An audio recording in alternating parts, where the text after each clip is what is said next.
which means 300,000 people. And if you're saying that you have 40% money in housing,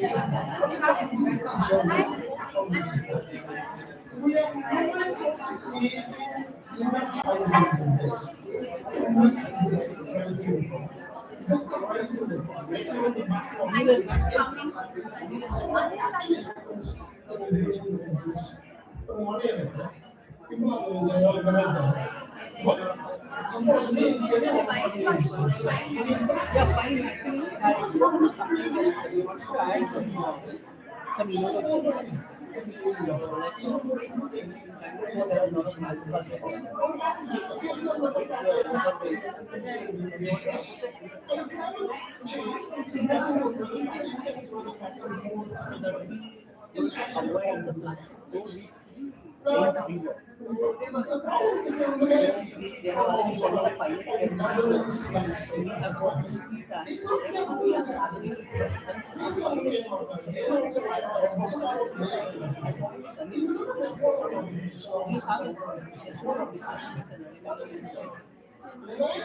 housing is urgently needed. Not like everyone. If land for housing is urgently needed at the time of acquisition, why is it that account in now half 20 years?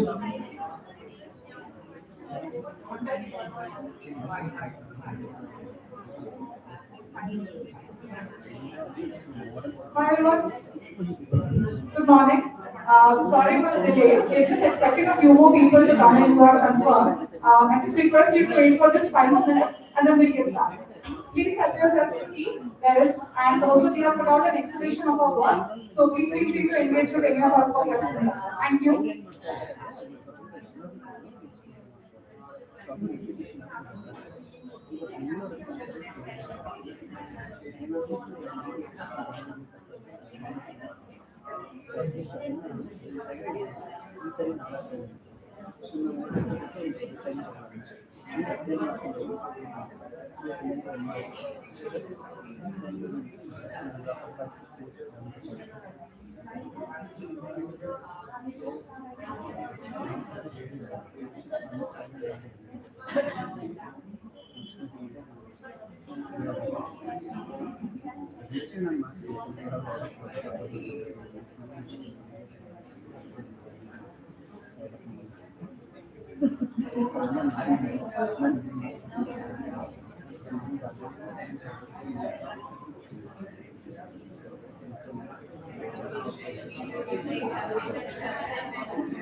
Situation.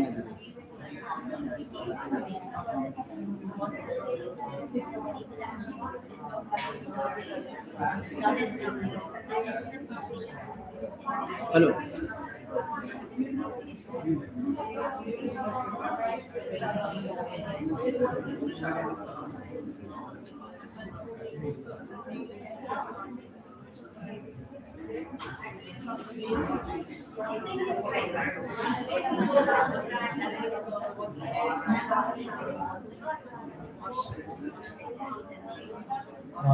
We request everybody to sit down. We start in 2 minutes.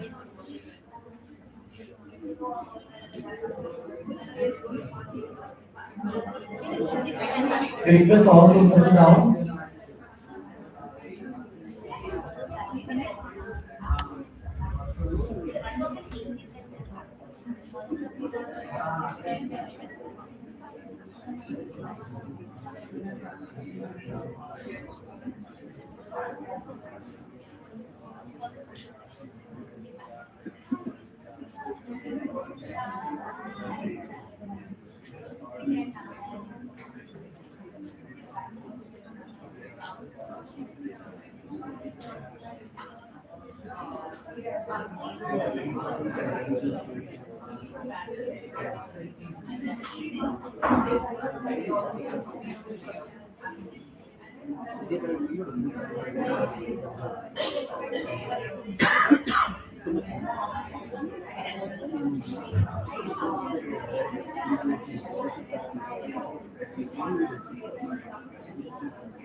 Good morning, everyone.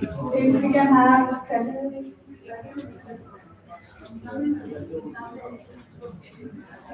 So I'll just take a quick moment to introduce myself. I'm Manupriya. I work as a project lead for Samani Shakti with Hasrudava, and I have Meenakshi ಹಸಿರದಲ್ಲಿ GBB manager ಆಗಿ ಕೆಲಸ ಮಾಡ್ತೀನಿ.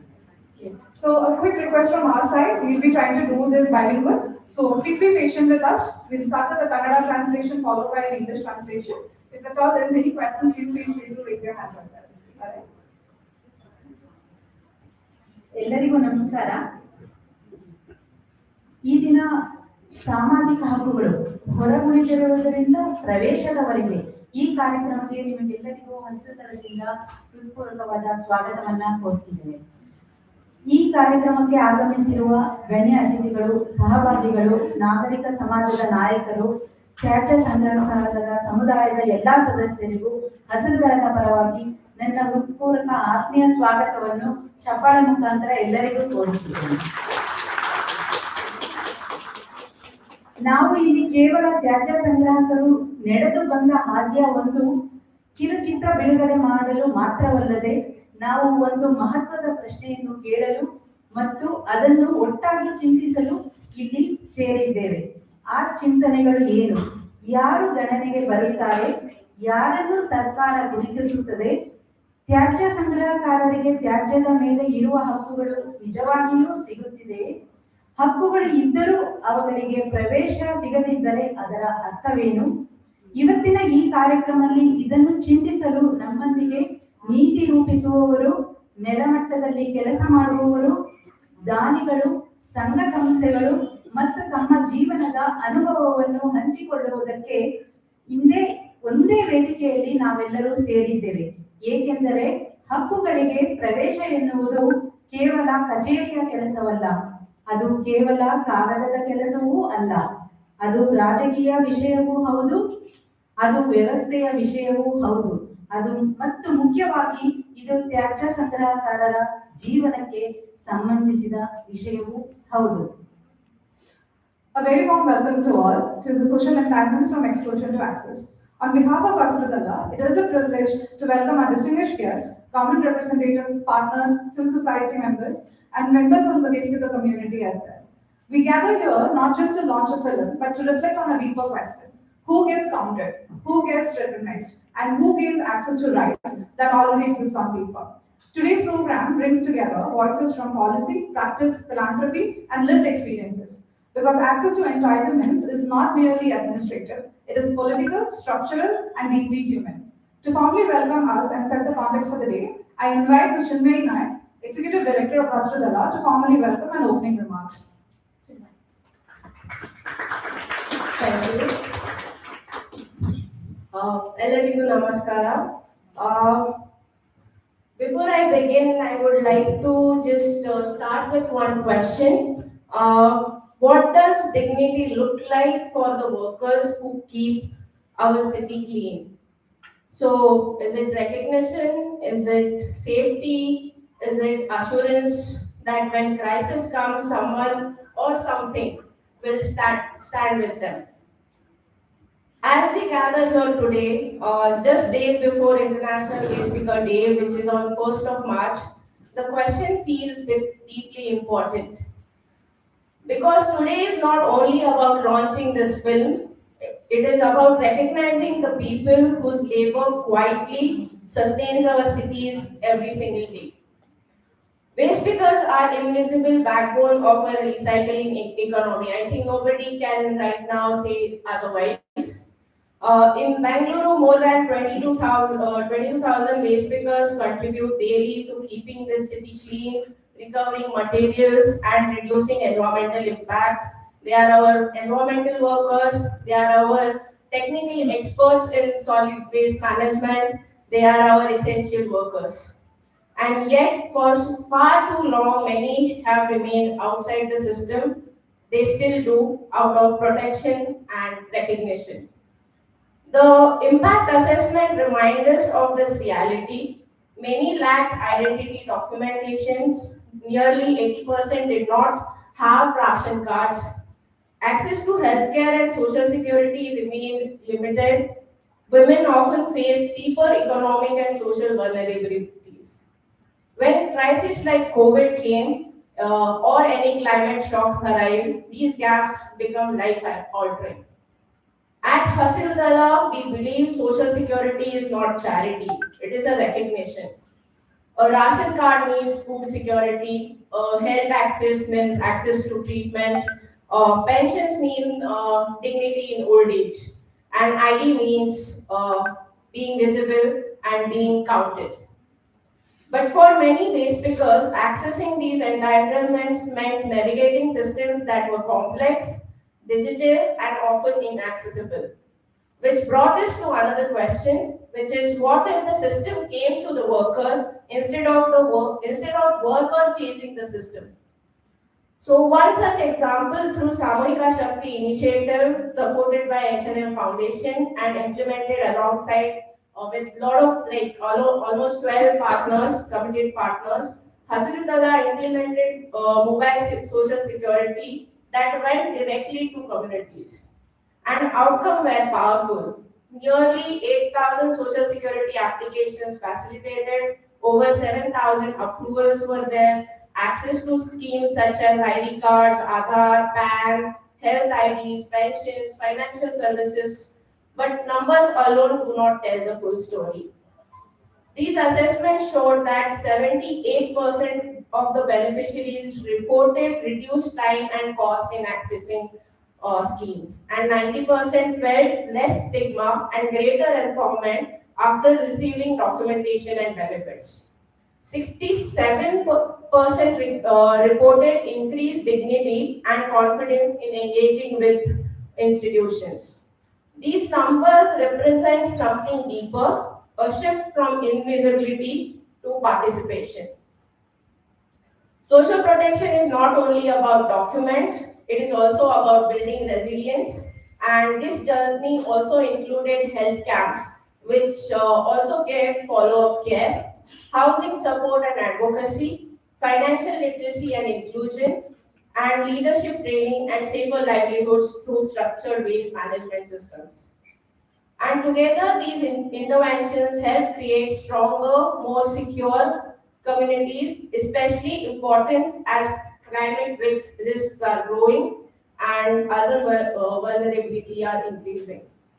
So we undertook a detailed impact assessment. You will get more details through the film. But the finding confirmed that 1 rupees that was invested created value of rupees 9.83. Every one waste picker were able to generate 15 to 25 livelihoods within waste supply systems. Similarly, they also improved health outcomes, reduced vulnerability, strengthened livelihoods, and enhanced dignity. Beyond these frameworks and ratio, the real impact was simple. When workers felt secure, they can plan. When families were protected, they can aspire. When communities feel recognized, they began to lead. As we approach International Waste Picker Day, this conversation becomes even more urgent. And if cities are serious about sustainability and climate resilience, then workers who sustain recycling system cannot remain excluded from social protection. Today's gathering bring together government leaders, foundations, civil society partners, researchers, community voices, which are representing the kind of collective effort required to move from pilots to system change. Because inclusion is not the responsibility of one organization, it is a shared responsibility. And with that, I want to acknowledge first and foremost the waste picker leaders and the communities whose leadership and trust made this journey possible. Our partners in Samarika Shakti Initiative, H&M Foundation, Sattva Consulting and the Nudge Institute as backbone, sustaining the impact and who helped us to do impact and SROI assessment, and everyone present here who continues to stand with this movement. And now I invite all of us to please pause, listen, and watch to move beyond statistic and hear directly from the voices at the heart of this work. And let this film remind us with what access, dignity, and recognition can look like. Let's scale through partnership, policies, and collaboration. Thank you.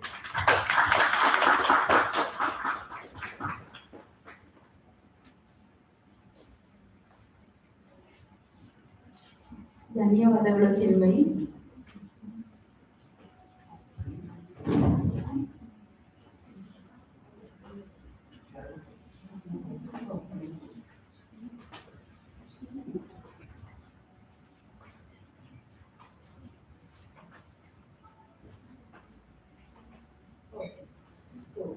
ಈಗ ನಾವು ತ್ಯಾಜ್ಯ ಸಂಗ್ರಹಕರ ಧ್ವನಿಗಳನ್ನು ಕೇಂದ್ರವಾಗಿ ಇಟ್ಟುಕೊಂಡಿರುವ ಒಂದು ಚಲನಚಿತ್ರ ಬಿಡುಗಡೆ ಮಾಡುವ ಕಾರ್ಯಕ್ರಮ.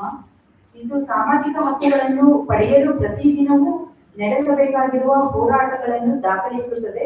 ದಾಖಲೆಗಳ ತೊಂದರೆಗಳಿಂದ ಹಿಡಿದು ಡಿಜಿಟಲ್ ಅಡೆತಡೆಗಳವರೆಗೆ, ಸಾಂಸ್ಥಿಕ ಅಸ್ಪಷ್ಟತೆಯಿಂದ ಹಿಡಿದು ಸಾಮೂಹಿಕ ಹಕ್ಕು ಮತ್ತು ಹೋರಾಟದವರೆಗೆ ಇರುತ್ತದೆ. ಈ ಚಲನಚಿತ್ರ ಅಧಿಕೃತವಾಗಿ ಬಿಡುಗಡೆ ನಮ್ಮ ಸಮುದಾಯದ ಸದಸ್ಯರಾದ ಶ್ರೀಮತಿ ಇಂದಿರಾರವರು ಹಾಗೂ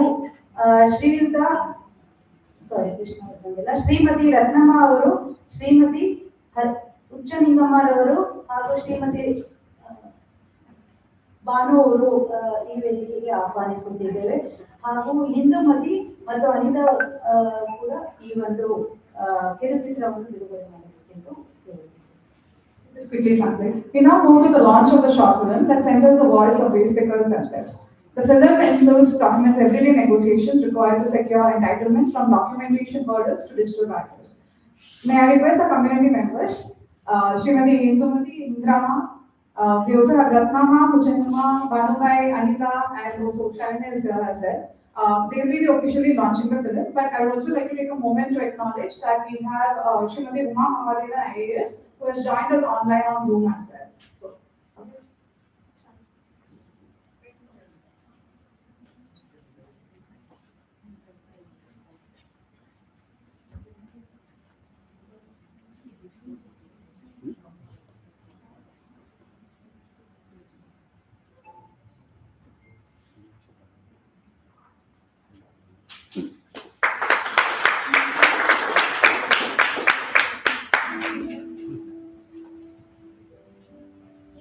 ಈ ಪೇಪರ್ ಆಗಿರೋ ಏರಿಯಾದಲ್ಲೇ ನಾನು ಹುಟ್ಟಿದೆ. ನಾನು ಬೆಳೆದಿರೋದು ಅದೇ ಏರಿಯಾ, ನಾನು ಮದುವೆ ಆಗಿರೋದು ಅದೇ ಏರಿಯಾ, ನನ್ನ ಮಕ್ಕಳು ಆಗಿರೋದು ಅದೇ ಏರಿಯಾ, ಇವಾಗ ನಾನು ಇರೋದು ಅದೇ ಏರಿಯಾ. ಒಂದು ಮನೆ ಇದ್ರೆ ಇರುವಾಗ ಇಪ್ಪತ್ ಮೇಲೆ ಶೆಡ್ ಹಾಕೊಂಡಿರೋ ಶೆಡ್ ಮೇಲೆ ಬರೋದು ಅವರನ್ನ ಬರೋದು ಗಂಡ್ಸ ಗಂಡ ಪಕ್ಕ ಮಲ್ಕೊಂಡು ಬಂದು ಹಂಗಲ್ಲ ಬಂದು ನಾವು ಎದ್ದು ಓದಿಸಿದ್ದೆಲ್ಲ ಅವ್ನು ಮನುಷ್ಯ, ನಾವೇ ಹುಡುಗ ಕೂಡ ಅವ್ರು ಮನುಷ್ಯರಿಗೆ ನೋಡಕ್ ಮಾಡಿಲ್ಲ. ಮನುಷ್ಯರಿಗೆ ಬರೋ ಕೊಡ್ಬೇಕು, ಬೆಲೆ ಕೊಡ್ಬೇಕು. ರಾತ್ರಿ 9 ಗಂಟೆಗೆ ಚೀಲ ಹೇಳಿದ್ರ ರಾತ್ರಿ 3 ಗಂಟೆ ತನ ಆಯ್ತಿದ್ದೆ, 3 ಗಂಟೆಯಿಂದ ಅಲ್ಲೇ ಮಕ್ಕಂದಿದ್ದೀವಿ ಬೇಟೆ. ಅವರು ಇವರು ಗಂಡ್ಮಕ್ಳೆಲ್ಲ ಕರೀದ್ರ ಮತ್ತೆ ಏನ್ ಮಾಡಕ್ ಕಸ ಹಚ್ಚದ ಅನ್ನೋದು ಅವ್ರಿಗೆ ಚಪ್ಪಲಿ ತೋರ್ಸೋದು, ಕೊಂತ ಹೊಡಿಯೋದು, ಇದನ್ನ ಮಾಡ್ಕೊಂತ ಜೀವನ ಮಾಡಿದ್ವಿ. Most of the identity waste speaker has is either they are dirty or they are Dalits. They all come from the scheduled caste and scheduled tribe, and then they get scolding from citizens. They get scolding from the local authorities. They get beaten up sometimes, and they don't have toilets. Can we change that? So that dignity is very important. ILO talks about dignity. Everybody else, our constitution talks about dignity. We have every waste speaker. There are 24 jobs created in the whole value chain, and because of them, the mitigation of climate is happening. But that is not recognized. It's very important to bring the voice of waste pickers in the solid waste management of the city. So, as Hasrutala, we really want to bring in a social welfare law for waste pickers. The work that we are doing starts with giving them identity. So when Hasrutala also started, our first objective was to get them into the system and provide them occupational identity card. Common ಆಗಿ ಅವ್ರ ಎಲ್ಲರ ಹತ್ರ ವೆಸ್ಟಿಕರ್ ಹತ್ರ ಒಂದು ಜಾಗದಲ್ಲಿ ಕೂರಿಸಿ ಅವ್ರು ಕೇಳಿದ ಪ್ರಶ್ನೆ ಏನಂದ್ರೆ ನಿಮ್ಗೆ ಏನ್ ತೊಂದರೆ ಆಗ್ತಾ ಇದೆ, ವೆಸ್ಟಿಕಿಂಗ್ ಮಾಡ್ಬೇಕಾದ್ರೆ ಏನ್ ತೊಂದರೆ ಆಗ್ತಾ ಇದೆ. ನಾವು ಈ ಕೆಲಸ ಮಾಡುವಾಗ ನಮಗೆ ಪೊಲೀಸರು ಎಷ್ಟೋ ಓಡ್ತಿದ್ದಾರೆ, ಬೈದಿದ್ದಾರೆ, ಇಡುಬಡನು ಕಾರ್ಪೊರೇಷನ್ ಅವರು ಇವರೆಲ್ಲ ತುಂಬಾ ಗಲಾಟೆ ಮಾಡಿದ್ದಾರೆ. ಜೈಲಿಗೆ ಹಾಕೋಕ್ಕಿರೋ ಪರಿಸ್ಥಿತಿ ಇದ್ದಿದ್ದು. ರೋಡ್ ಮೇಲೆ ನಾವು ಹೋಗಿದ್ರೆ ನಾವು ಕಳ್ಳರು ಹೇಳಿರೋರೆ ತುಂಬಾ ಜನ. ಅದ್ರಿಂದ ಇಷ್ಟು ನಾವು ಯಾರು, ನಾವು ಏನ್ ಕೆಲಸ ಮಾಡ್ತಾ ಇದ್ದೀವಿ ಅನ್ನೋದು ಐಡಿ ಕಾರ್ಡ್ ಬೇಕು ಅಂತ ಹಸಿರು ಎಲ್ಲ ವೆಸ್ಟಿಕರ್ನು ಅದನ್ನೇ ಮಾಡಿದ್ರು. It's very difficult for waste pickers to access social security, I would say. When we started, most waste pickers didn't have any kind of identity. Other has come now. In 2010, people who were living on the street, there was nothing. ಸೈನಿಕರು ಅಂತ ಹೇಳಿ ನಮಗೊಂದು ಹೆಸರು ಹುಟ್ಟಿದ ಮಕ್ಕಳಿಗೆ ಯಾವ ತರ ಹೆಸರು ಪಡಿತಾರ ಆ ತರ ನಮಗೊಂದು ಹೆಸರು ಕೊಟ್ಟರು, ಅವರು ಯೂನಿಫಾರ್ಮ್ ಕೊಟ್ಟರು, ಐಡೆಂಟಿ ಕಾರ್ಡ್ ಕೊಟ್ಟರು. ಈಗ ಇದನ್ನ ಅಕ್ಕೇಳಿ ಹೋಗ್ಬಿಟ್ರೆ ನಮ್ಮ ನಗರ ಪಾಲಿಕೆ ಅಂತಾರ, ಪೊಲೀಸರಿಗೆ ಮಾತ್ರ ಡ್ಯೂಟಿಗೆ ಅಂತ ನಮಗೆ ಅದನ್ನ ಚೀಲ ಹಾಕ್ಯಂಡ್ ಹೆಂಗೆ ಹಾಕ್ಯಂಡ್ ಹೋಗ್ಬಿಟ್ರೆ ಡ್ಯೂಟಿಗೆ ಬಂದು ಮೇಡಮ್ ಅಂತ.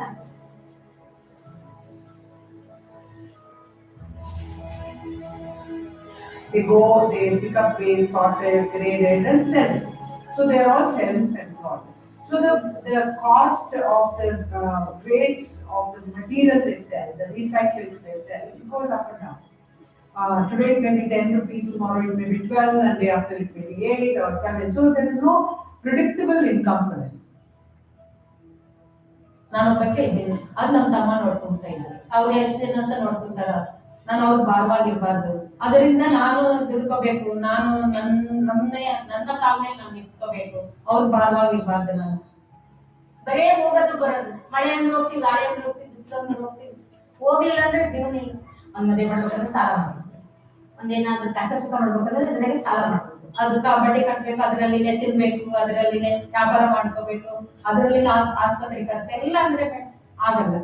ಇದೇ ಉಳ್ಕೊಂಡ್ಬಿಟ್ಟೈತಿ 45 ವರ್ಷದಿಂದ ನಿಮ್ಗೆ ಏನಾದ್ರೂ ಮುಂದೆ ಬರ್ಬೇಕು ಅನ್ನೋ ಆಸೆ ನಮಗೆ ಐತೆ. ದೇವ್ರ ಕೃಪೆಯಿಂದ ಅಸಂತಳೆಯಿಂದ ನನಗೆ 10,000 ಕೊಟ್ಟಿದ್ದಾರೆ, ಅಂತೊಬ್ಬರು ತಕ್ಕಡಿ ಕೊಟ್ಟಿದ್ದಾರೆ.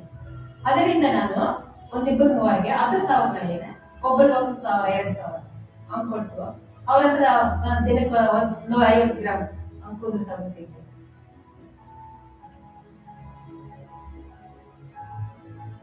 ನಾನು ಜಾಸ್ತಿ ತಿರ್ಗಕ್ಕಾಗಲ್ಲ, ಆ ಥರ ಇದ್ದಲ್ಲಿ ಅಲ್ಲೇ ಹೋಗಿ ಬಸ್ಸಿ ಮಾಡ್ತೀನಿ ಬರ್ತೀನಿ. ಅದು ತಗೊಂಡೋಗಿ ಇನ್ನೊಬ್ರಿಗೆ ಹಾಕ್ತೀನಿ. ಅದರಲ್ಲಿ 100-200 ಬಂದ್ರೆ ನನ್ cinema madam. Everywhere in development sector and similarly in Hasirudala, we were showing impact through case stories. We are showing impact through the transformation that has happened in waste workers' lives and their children and their families. So some of the interventions are tangible, some of them are intangible. Social returns on investment is one evaluation methodology that was developed only to see and bring in how much impact that any interventions that any civil society or NGO is doing on the ground. This takes one step ahead and tries to monetize the impact. So this also helps us to show to the philanthropies and the funders that this is the impact that is coming from the interventions that we are doing, and as well as it shows that we can do a lot of policy advocacy with the governments as well. Samarashakti is a collaborative impact collector. It is a group of multiple partners coming together, working towards a mutual and common goal of enabling dignity and agency for the informal waste workers in Bangalore. The collective is more aimed to creating an ecosystem where there is knowledge sharing as well as resource sharing. So the multiple set of expertise that are being brought in by different partners are actually kind of working together to enable different kind of transformations within the community of waste workers in the larger metropolis of Bangalore.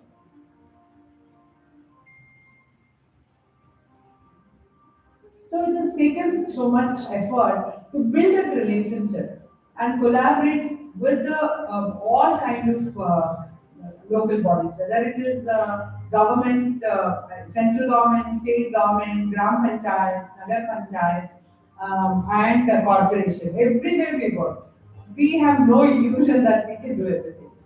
So it is again not to build any alternate system, government system over here, but to see how the government systems can be more efficient and can be more accessible to the communities.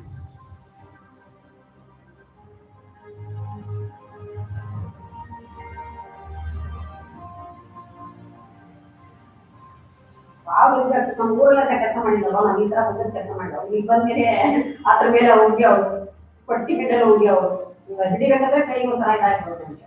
ನಮ್ಮ ಯಜಮಾನ್ ಅದೇ ನಾವು ಇಷ್ಟೊಂದು ಕೆಲಸ ನಾವು ಮಾಡಿಲ್ಲ ಈಗ ಬಂದು ಮಾಡ್ಬೇಕಂತ ಅವ್ರು ಮಾಡ್ಕೊತಾ ಇದ್ರು. ಅವ್ರು 2-3 ವರ್ಷ ಕೆಲಸ ಮಾಡಿದ್ರು. ತಿರ್ಗಾ ಇವಾಗ ಈಗ 9 ವರ್ಷ ಆಯ್ತು. ಸಡನ್ ಆಗಿ ಅವ್ರಿಗೆ ಆಟ ಬಂದು ಮೈಯೆಲ್ಲ ಇದು ಆಗಿ ಬಂದು ಮುಚ್ಚಿ ಏನು ಇಲಾಜ್ ಇದೆ ಅಷ್ಟು ಹೋಗ್ಬೋದು. ಅಲ್ಲಿ ಒಂದು ಶನಿವಾರ ಆಯ್ತಾರ ಬೆಳಿಗ್ಗೆ 1 ಗಂಟೆಗೆ ಹೋಗ್ತೀವಿ, ನೈಟ್ ಅಂತ ತಿಳ್ಕೊಂಡು ಬರ್ತಾ ಬರ್ತಾ ಕಾಲಿಗೆ ಕೂತ್ಕೊಂಡ್ಬಿಡ್ತು, ನಡಕ್ ಆಗ್ತಾ ಇಲ್ಲ, ಕೂತಿದ್ರೆ ಎದ್ದೊಳಕ್ಕಾಗಲ್ಲ, ಕಷ್ಟ ಆಗಿತ್ತು. ಆ ಕಡೆ ಆಸ್ಪತ್ರೆ ಎಲ್ಲ ತೋರಿಸ್ದೆ, ಒಂದ್ ಕಾಲ್ಗೆ 2 ಲಕ್ಷ ಬೇಕು. ಗಂಡು ಮಕ್ಕಳೆಲ್ಲ ಏನಿಲ್ಲ, ಚಿಕ್ಕ ಮೊಮ್ಮಕ್ಕಳಿಲ್ಲ, ನನ್ನ ಸೊಸೆ ಈಗ ತಗೊಂಡು ಏನ್ ಮಾಡ ನಾನು ಏನಿರ್ತಾರ ಅನ್ನೋದು. ಹಂಗೆ 2 ವರ್ಷ ಅಂತ ಮನೇಲಿ ಬಿದ್ದಿ. ನಮ್ಮಲ್ಲಿ ಸೋಷಿಯಲ್ ಸೆಕ್ಯೂರಿಟಿ MSS ಇದ್ದಾರೆ, mobile social security.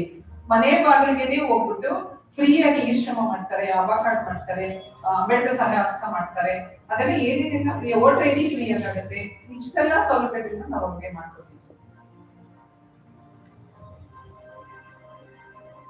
MSS intervention, we mapped out all the interventions, stakeholders, outcomes and impact, and that whole process helped us to understand how the MSS is bringing the change in terms of impact of empowering waste workers, impact of bringing social security to waste picker in the times of emergencies, or little bit of capacity building that they have got, or awareness that they have built towards government schemes, because of which they are able to access many things.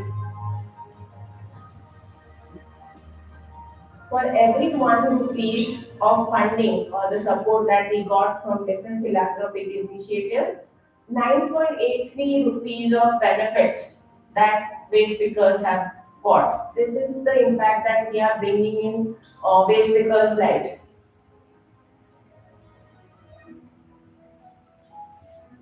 ನಮ್ಮ ಯಜಮಾನ್ ಅಂತ ಇದ್ರು, ನಾನು ಹೋಗ್ಬಿಟ್ಟಿದ್ದೀನಿ ಅಂತ. ಗಂಡ ಹೆಂಡತಿ ಈಗ ಜಾಸ್ತಿ ಇದೆ. ಇವಾಗ ಯಾರು ಅದಕ್ಕೆ ಪೆನ್ಷನ್ ನಾವು ಮಾಡ್ತೇವೆ. ಇವಾಗ ಒಂದು 2-3 ಬರುತ್ತೆ. ಅದು ಬಂದ್ಮೇಲೆ ಇದು ಇನ್ನೊಂದು ಸತಿ ಬಂದ್ಮೇಲೆ ಒಂದು ಸತ ಎಲ್ಪ ಅದಕ್ಕೆ ಸಂಘ ಕೇಳಿದ್ರೆ ಹಂಗೆಲ್ಲ ಆಸ್ಪತ್ರೆ ಚೆನ್ನಾಗಿದೆ ಅಲ್ಲೆಲ್ಲ ಟ್ರೀಟ್ಮೆಂಟ್ ಕೊಟ್ಟು ಆಪ್ರೇಷನ್ ಎಲ್ಲ ಮಾಡಿ 15 ದಿವಸ ಅಡ್ಮಿಟ್ ಮಾಡಿ ಆಪ್ರೇಷನ್ ಎಲ್ಲ ಮಾಡಿ ಎಲ್ಲ ಕಳಿಸಿ ಪಾಪ ಕೊಟ್ಟಿದ್ದಾರೆ. ಅದರಿಂದ ಸ್ವಲ್ಪ ಅದು ಹಿಡ್ಕೊಂಡು ಓಡಾಡ್ತಿದ್ವಿ. Development framework that is helping us to monetize this. They have 6 criteria about efficiency, about relevancy. So they have 6 criteria. If Aadhaar is correct, then a mother can access a Thai scheme, which is a Karnataka government scheme, which provides nutritional benefits for the pregnant woman. And they also provide direct cash for the pregnancy period. So that direct amount is very relevant for women, but it reduces the burden from men to earn more. So that kind of a social security is given. So that kind of a results we were trying to get from FGDs, and then we try to fit in those criteria of 6 criteria which had certain scoring. Thorough exercise was done by Environ to look at the values that are coming are appropriate or not. So it took almost 2 months for them to come up with that value.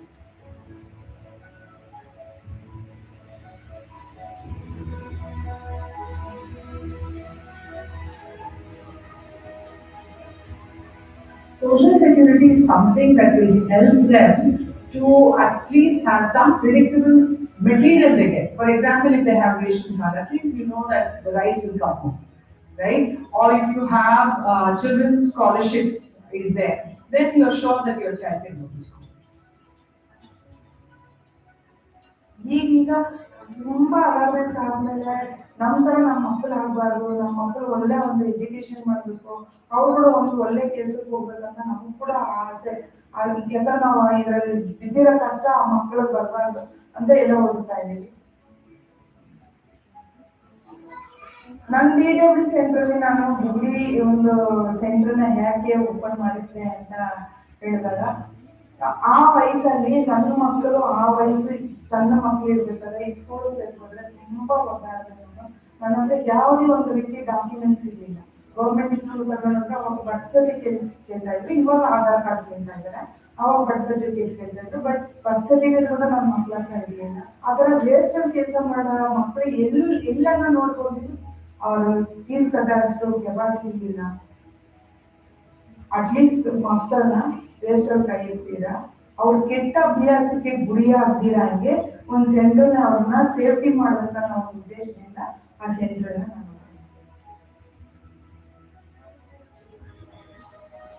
ಸುಮಾರು ವರ್ಷಗಳು ನಾನು ಗುಡಿಸ್ಲಲ್ಲೇ ಜೀವನ ಮಾಡಿದೆ.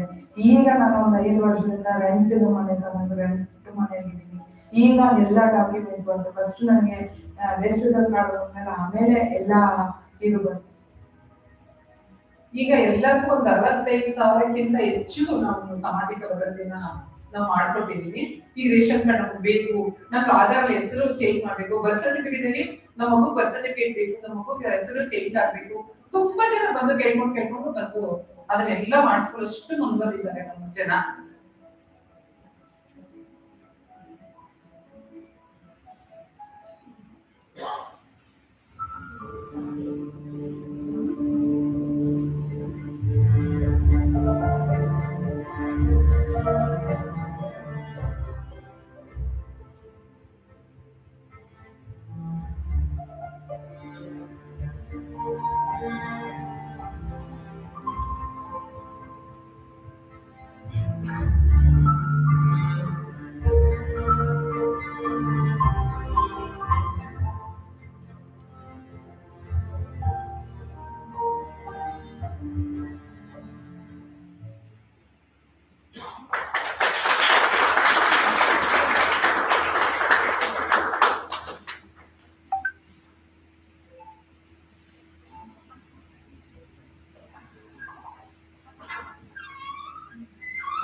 ಈ ಕಿರು ಛಾಯಾಚಿತ್ರವನ್ನು ಆಡಳಿತ ಜಾರಿಗೊಳಿಸುವಿಕೆ ಹಾಗೂ ಸಂಸ್ಥಾತ್ಮಕ ಸುಧಾರಣೆಯ ದೃಷ್ಟಿಕೋನದಿಂದ ಪರಾಮರ್ಶಿಸಲು ಆನ್ಲೈನ್ನಲ್ಲಿ ನಮ್ಮೊಂದಿಗೆ ಉಪಸ್ಥಿತರಿರುವುದು ನಮಗೆ ಅತ್ಯಂತ ಗೌರವಯುತ ವಿಷಯವಾಗಿದೆ.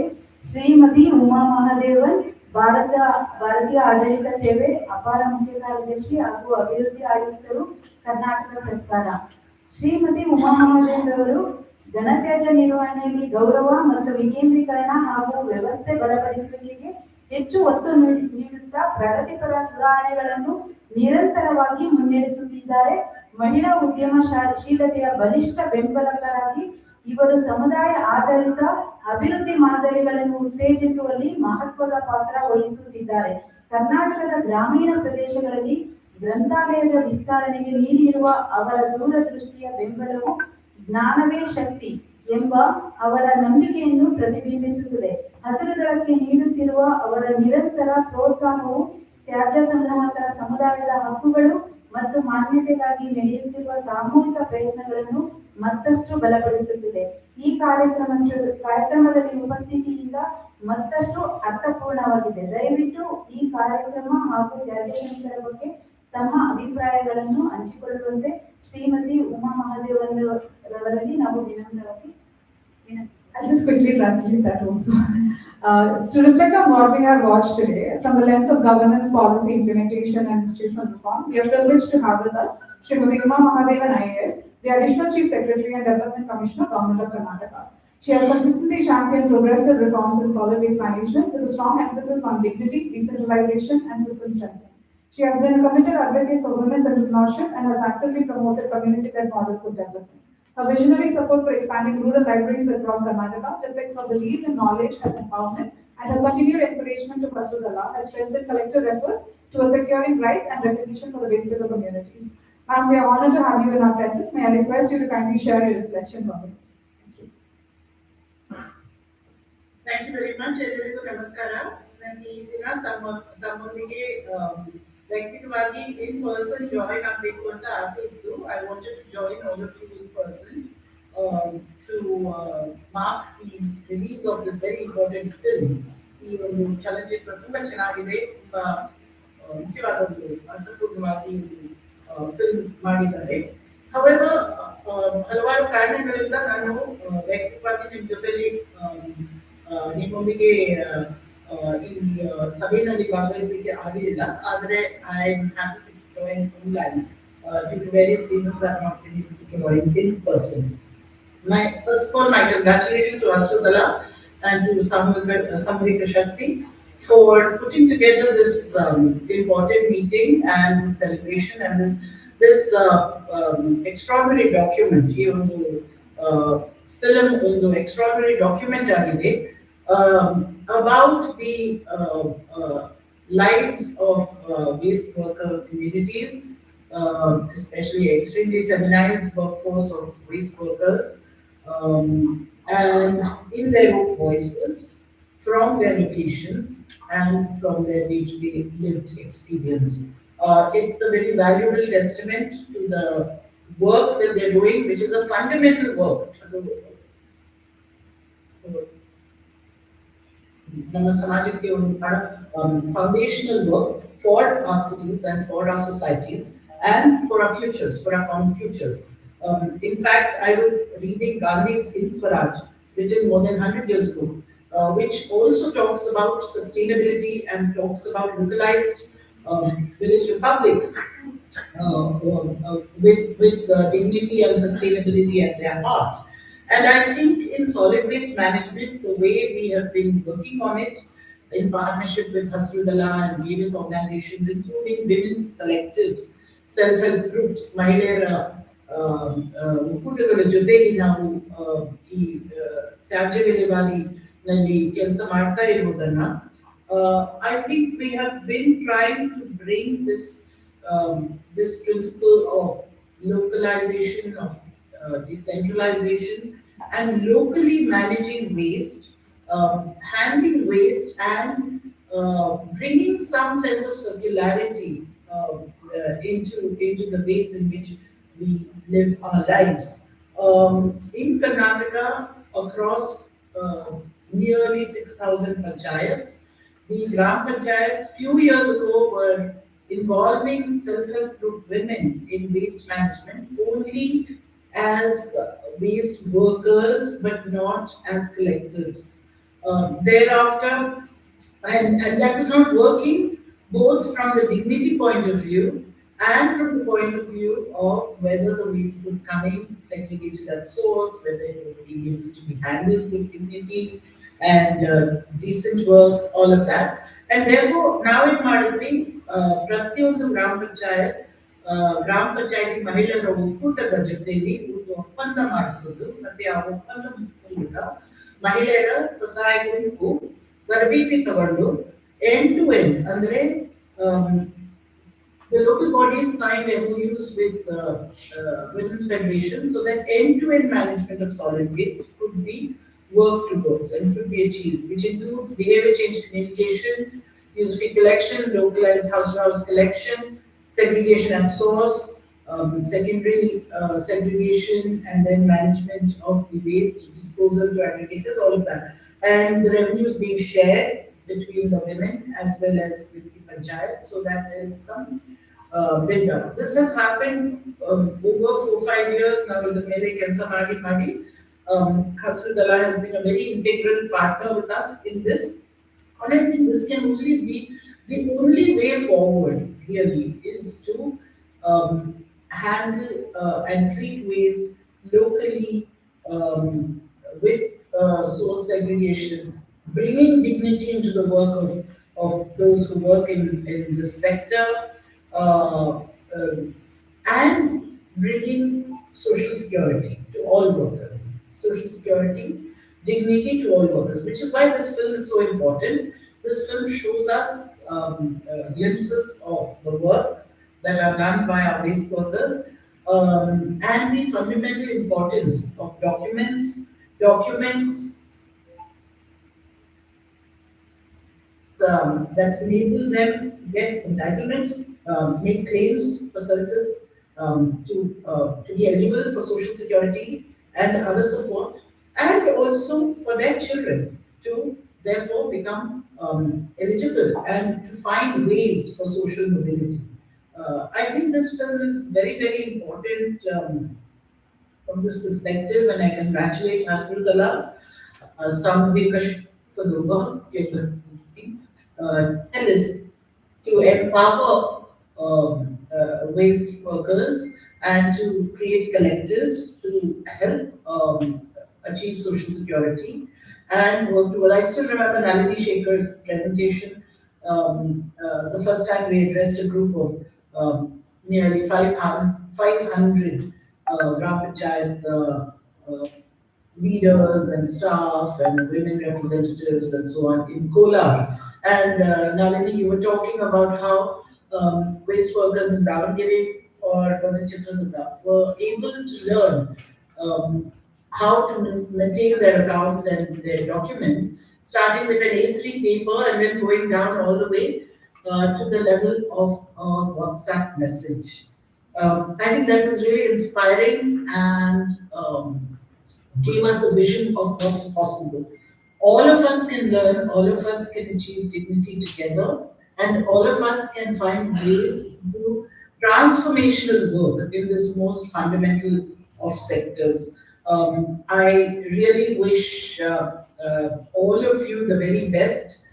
ನಿಮ್ಮೆಲ್ಲರಿಗೂ ನನ್ನ ಅಭಿನಂದನೆಗಳು, and from my side, anything that I can do to help the work of collectivizing and of strengthening and of accessing social security and entitlements, please do let me know. I'll be only too happy to facilitate in any way. My very best to all of you, and thank you once again for making me a part of this wonderful discussion. Thank you.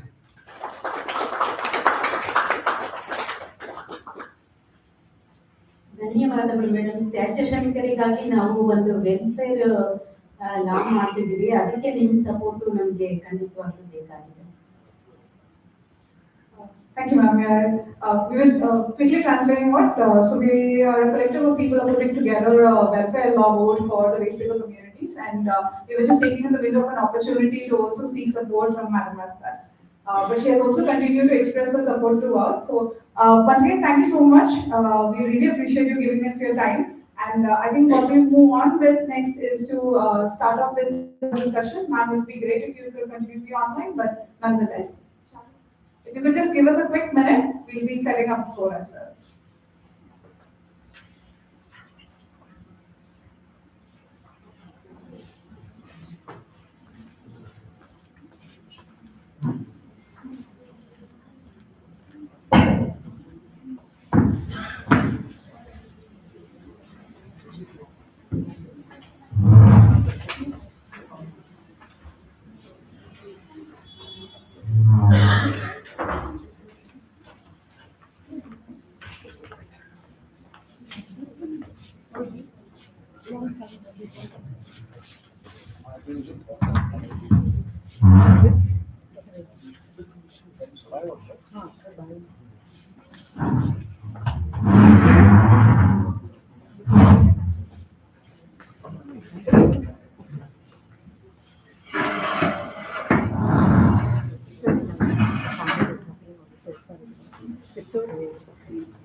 So ಈ ಸಂವಾದವು ಸರ್ಕಾರ, ಸಂಘ ಸಂಸ್ಥೆಗಳು, funding ಸಂಸ್ಥೆಗಳು, ಉದ್ಯಮ ಕ್ಷೇತ್ರ ಮತ್ತು ಸಮುದಾಯದ ಪ್ರತಿನಿಧಿಗಳ ಧ್ವನಿಗಳನ್ನು ಒಂದೇ ವೇದಿಕೆಯಲ್ಲಿ ಸೇರಿಸಿದೆ.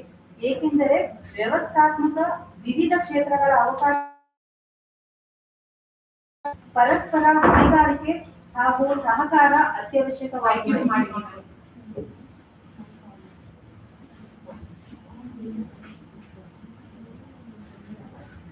ಸೊ ವೈವಿಧ್ಯಮಯ ಸಂಸ್ಥಾತ್ಮಕ ದೃಷ್ಟಿಕೋನಗಳನ್ನು ಪ್ರತಿನಿಧಿಸುವ ವಿಶಿಷ್ಟ ಪ್ಯಾನೆಲ್ ಸದಸ್ಯರನ್ನು ನಮ್ಮೊಂದಿಗೆ ಹೊಂದಿರುವುದು ನಮಗೆ ಒಂದು ವಿಶೇಷವಾದ ಗೌರವದ ವಿಷಯವಾಗಿದೆ. ಈ ಪ್ಯಾನೆಲ್ ಚರ್ಚೆಯನ್ನು ನಿರ್ವಹಿಸಲು ಹಾಗೂ ಇತರ ಪ್ಯಾನೆಲ್ ಸದಸ್ಯರನ್ನು ಪರಿಚಯಿಸಲು ಪೂರ್ವಾಣಿ ಫೌಂಡೇಶನ್ ನಿಂದ ಶ್ರೀಮತಿ ತಾರಾ ಕೃಷ್ಣ ಸ್ವಾಮಿ ಅವರನ್ನು ಆತ್ಮೀಯವಾಗಿ ಸ್ವಾಗತಿಸುತ್ತಿದ್ದೇವೆ. We now move into a panel discussion. This conversation brings together state philanthropy, corporate, and community voices because systemic access requires cross-sector accountability. We are privileged to have an exceptional panel representing diverse institutional perspectives. Today we have as a moderator Tara. With over a decade of experience in welfare policy evaluation and socio-economic federalism research, and a co-founder of Political Shakti and Citizens for Bangalore, Tara brings in a rich mix of policy insight, civic engagement, and urban governance experiences that plays a key role in shaping inclusive dialogue and participatory processes, particularly in city-level planning and community-led action forum. Thank you, Tara, for having us, and I'm just moving on over to you. Good morning, everybody. Welcome. Very happy to see a full room here for a topic as important as this. Waste speakers illandre namaga ellrigu gottu ಬೆಂಗಳೂರಾಗಿ ಇರ್ಬೋದು ಇಲ್ಲ rest of Karnataka ಯಾವ ಥರ ಇರುತ್ತೆ ಅಂತ. So it's very, very important for us.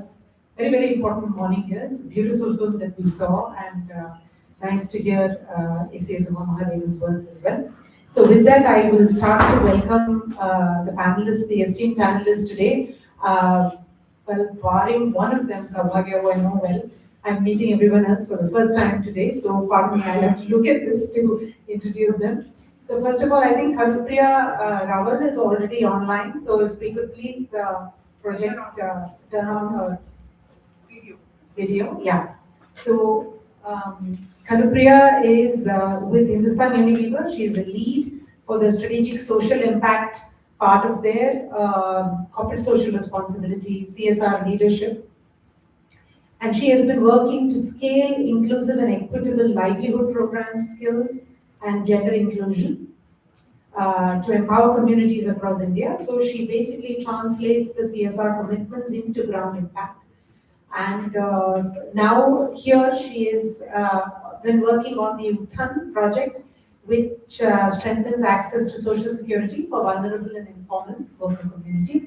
Welcome, Kanapriya. Pleasure to meet you, and look forward to your comments on the panel. I'd like to next welcome Shruti Venkatesan, Associate Director, Samuhika Shakti. She is Senior Engagement Manager at Sattva Consulting. Welcome, Shruti. Shruti has over 13 years of experience in the development sector and works closely again with vulnerable and informal worker populations across the domains of gender, livelihoods, and education. She's been with Sattva for about 4 years and has anchored multiple collective impact initiatives, including Samuhika Shakti, for deeper collaboration across the various ecosystem stakeholders for better life outcomes, in this case with base speakers. Next, I'd like to welcome Siji Chako. Siji leads the Climate Innovation and Resilience portfolio at MRC, which is the Migrants Resilience Collaborative. They work at the intersection of climate risk and social protection for informal and migrant workers. Siji has over 2 decades of experience across Asia, and he's led initiatives in disaster risk reduction, climate adaptation, and resilient livelihoods. Welcome, Siji. Thank you. And then we have 2 from Hasirudala's own family. One is our youngest panelist, I presume, Sharanya, youth representative from the waste cooker community. Welcome, Sharanya. Sharanya comes from the community where poverty and domestic violence are daily occurrences, and there's limited access to education, and often they disrupt children's futures. Despite that, she has chosen to break the cycle and pursue her dream. With support from Hasirudala and HopeWorks, she has completed her engineering degree and is preparing for civil services. And soon we're going to have a new younger version of Uma Mahadevan amongst us. She is also working towards financial independence through the Common Service Centers. Awesome. Welcome, Sharanya. And then most importantly, we have Saubhagya Avare. Please welcome and come and take a seat from Hasirudala. Saubhagya has been, I know her for many years now, and she has been working over 2 decades in the development sector. She has worked tirelessly to improve the future of children. She comes from a preschool teaching background herself and is deeply moved by seeing young girls drop out of education to support their families. So since 2011, she has been working with Hasirudala to support waste picker families, focusing on children's education, hostel access. And today, many of the children that she has enabled are studying in boarding schools and pursuing higher education. And she believes that education is the strongest pathway to dignity and stability. Welcome, Saubhagya. Welcome, everybody. All set? All ready? Yes. Okay. Shuru Madla? Okay. So first, I will actually go to Saubhagya. Waste pickers and they play a very, very important cities, very important role in the cities. So our social protection, samuhika bhadrate, ಎಷ್ಟು important ಅಂತ ನೀವು feel ಮಾಡ್ತೀರಾ? ಆಮೇಲೆ ಅದು ಬರೀ social protection ಭದ್ರತೆನಾ ಇಲ್ಲ ಅದು ಒಂದು ಸಾಮೂಹಿಕ ನ್ಯಾಯ ಅಂತ ನೀವು ಸಾಮೂಹಿಕ ನ್ಯಾಯ ಅಂತಾನೆ ಹೇಳ್ತೀವಿ. ಸೋಷಿಯಲ್ ಪ್ರೊಟೆಕ್ಷನ್ ಅನ್ನೋದಕ್ಕಿಂತ ಫಸ್ಟ್ ಸಾಮೂಹಿಕ ನ್ಯಾಯ ಅಂತಾನೆ ಹೇಳ್ಬೋದು. ಹೇಗೆ ಅಂದ್ರೆ ಅವ್ರ ಆರಂಭದಲ್ಲಿ ನಾವು ಒಟ್ಟಿಗೆ ಕೆಲಸ ಮಾಡ್ಬೇಕಾದ್ರೆ ಅವ್ರ ಕೆಲಸನ ಗುರ್ತಿಸ್ಕೊಳಕ್ಕೆ ಅಂದ್ರೆ ಅವರು ನಾವೇನೋ ತಪ್ಪು ಮಾಡ್ತಾ ಇದೀವಿ ಅನ್ನೋ ಫೀಲಿಂಗ್ ಅಲ್ಲೇ ಇರ್ತಿದ್ರು ಅವರು. ಅಂದ್ರೆ ಅವ್ರಿಗೆ ವೇಸ್ಟ್ ಆಯ್ತಾ ಇರೋದು ಅವ್ರ ಕೊಡುಗೆ ಅಂತಾನೆ ಗೊತ್ತಿರ್ಲಿಲ್ಲ. ಫಸ್ಟ್ ಆಫ್ ಆಲ್ ಅವ್ರಿಗೆ ಸಾಮಾಜಿಕ ನ್ಯಾಯ ಹೇಗೆ ಒತ್ತಿದ್ರು ಅದನ್ನ ನಡೀರಿ ಒಂದು ಪಿರಿಮಿಡ್ ಮಾಡ್ಬಿಟ್ಟು ಹೇಗೆ ಇವರು ಗ್ರಾಸ್ ರೂಟ್ ಅಲ್ಲಿ ಆಯ್ತು ನೆಕ್ಸ್ಟ್ ಲೆವೆಲ್ಗೆ ಹೇಗೆ ವೇಸ್ಟ್ ನ ತಗೊಂಡು ಹೋಗ್ತಾರೆ, ಅವರಿಂದ ಎಷ್ಟು ಜನ ಉದ್ಯೋಗ ಸಿಗುತ್ತೆ, ಮತ್ತೆ ಆ ಮಹಾನಗರ ಪಾಲಿಕೆಗೆ ಏನ್ ಕೊಡುಗೆ ಸಿಗುತ್ತೆ ಅಂತ ಹೇಳ್ಬಿಟ್ಟು ಫಸ್ಟ್ ಅವ್ರಿಗೆ ಅವ್ರ ರೈಟ್ಸ್ ನ ತಿಳಿಸೋದು, ಆಮೇಲೆ ನಾವು ಲೋಕ ಅದಾಲತ್ ಒಟ್ಟಿಗೆ ಫೈಟ್ ಮಾಡಿ ಅವ್ರಿಗೆ ID ಕಾರ್ಡ್ ಕೊಡಿಸಿ ಆವಾಗ ನಾವು ಕೆಲಸ ಸ್ಟಾರ್ಟ್ ಮಾಡಿದಾಗ ಅವ್ರನ್ನ ಗುರ್ಸೋದು ಯಾರು ಕೂಡ ಇಲ್ಲ, ಯಾರು ಗೊತ್ತಿರ್ಲಿಲ್ಲ. ಅವ್ರೆಲ್ಲ ಬೇರೆ ರೀತಿಯಲ್ಲಿ ನೋಡ್ತಾ ಇದ್ರು, ಕಳ್ಳರು ಅನ್ನೋದು ಬೇರೆ ಬೇರೆ ರೀತಿ ಎಲ್ಲ ಅವ್ರನ್ನ ಟ್ರೀಟ್ ಮಾಡ್ತಾ ಇದ್ರು. ನ್ಯಾಯ ಲೋಕ ಅದಾಲತಲ್ಲಿ ಫೈಟ್ ಮಾಡಿ ID ಕಾರ್ಡ್ ಬಂದ ನಂತರ ಅವರ ಒಂದು ಇದೇ ಫುಲ್ ಬದಲಾಯಿತು. ಆ ID ಕಾರ್ಡ್ಗೆ Everybody understands Kannada? Yes, you don't need translation, right? Okay, awesome. Anyway. ಆವಾಗಿಂದ ಅವರ ಒಂದು ಪರಿಸ್ಥಿತಿ ಬದಲಾಗ್ತಾ ಹೋಯ್ತು. ಹೇಗೆ ಆಯ್ತು ಅಂದ್ರೆ ಅವರ ಸ್ಟಾರ್ಟಿಂಗ್ ಅಲ್ಲಿ ಯಾರು ID ಕಾರ್ಡ್ ಬಗ್ಗೆ ಪೊಲೀಸರಿಗೆ ಕೂಡ ಏನು ಮಾಹಿತಿ ಇರ್ಲಿಲ್ಲ. ಒಂದ್ ಇನ್ಸಿಡೆಂಟ್ ಆದಾಗ ನಾನು ನಡೀಲಿ ಯಾವಾಗ ಪೊಲೀಸ್ ಸ್ಟೇಷನ್ ಹೋಗಿದಾಗ ಪೊಲೀಸವರು ಅವ್ರು ಫೋಟೋ ತಗೊಂಡಿದ್ದನ್ನೇ ಕಳ್ಳರು ಅಂತ ಫೋಟೋ ತಗೊಂಡಿದ್ದೆ ನಾವು ತೆಗ್ದೇ ಇಲ್ಲ ಫೋಟೋ ಅಂದ್ರು. ಆ ಲೆವೆಲ್ಗೆ ನಮ್ಮ ಜನರಿಗೆ ನಂಬಿಕೆ ಬರೋ ಕೂಡ ಅದು ಒಂದು ಕಾರಣ ಆಯ್ತು. ಅದ್ರ ಮುಖಾಂತರ ನಾವು ಹೇಗೆ ID ಇಂದ ನಾವು ಬೇರೆ ಪ್ರತಿಯೊಂದು ಅವ್ರು ಮುದ್ರಾಳನ್ನು ತಗೊಳ್ಳೋದಿರ್ಬೋದು, DWCC ತಗೊಳ್ಳೋದಿರ್ಬೋದು, ಆಲ್ ಸೋಷಿಯಲ್ ಸೆಕ್ಯೂರಿಟೀಸ್ ಇರ್ಬೋದು, ಹೌಸಿಂಗ್ ಇರ್ಬೋದು, ಪ್ರತಿಯೊಂದಕ್ಕೂ ರಿಲೇಟೆಡ್ ಆಗಿ ಅವ್ರಿಗೆ ಸಾಮಾಜಿಕ ನ್ಯಾಯ ಮತ್ತು ಸೋಷಿಯಲ್ ಪ್ರೊಟೆಕ್ಷನ್ ಒಂದು ನಾಣ್ಯದ ಎರಡು ಮುಖ ಅಂತ ಹೇಳ್ತೀವಿ.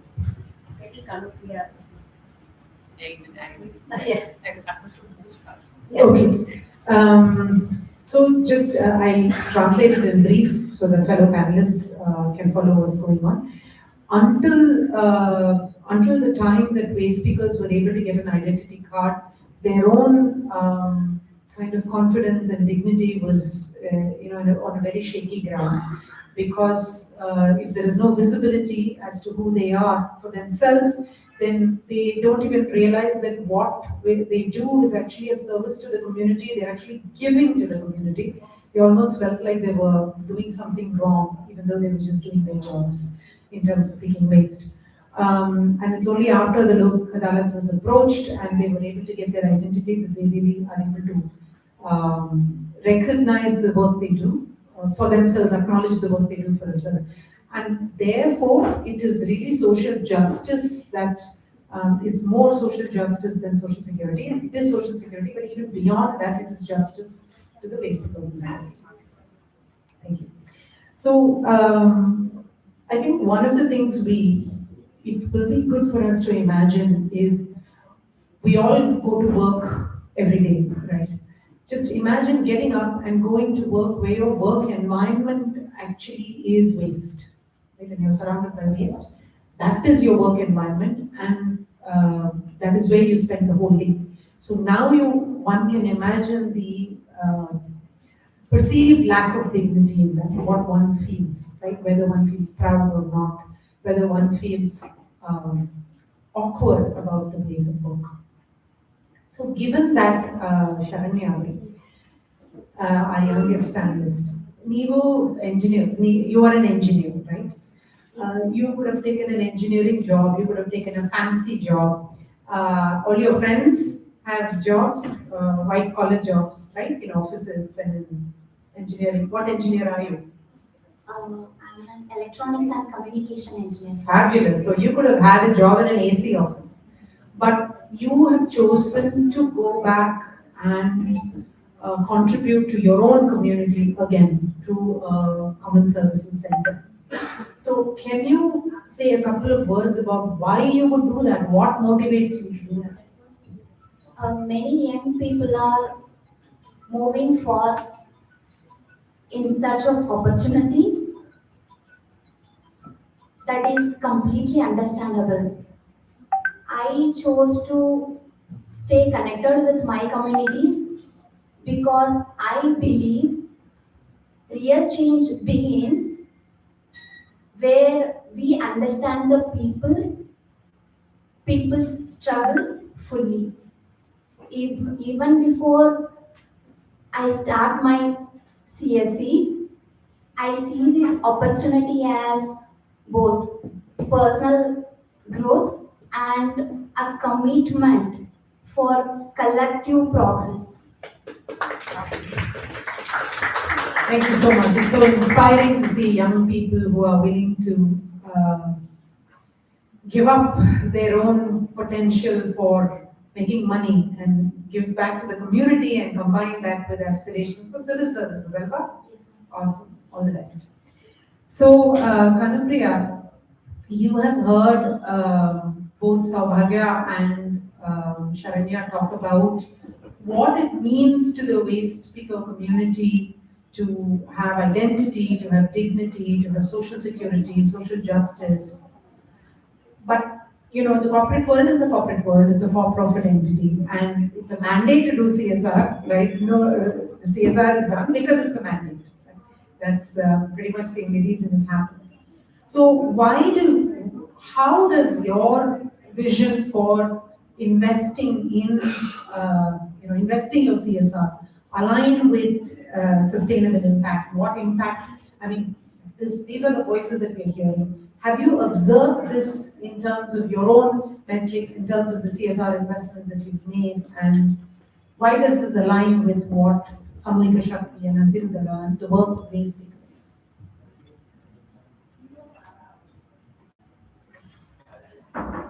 Can't hear you, Kanupriya. Are you on mute?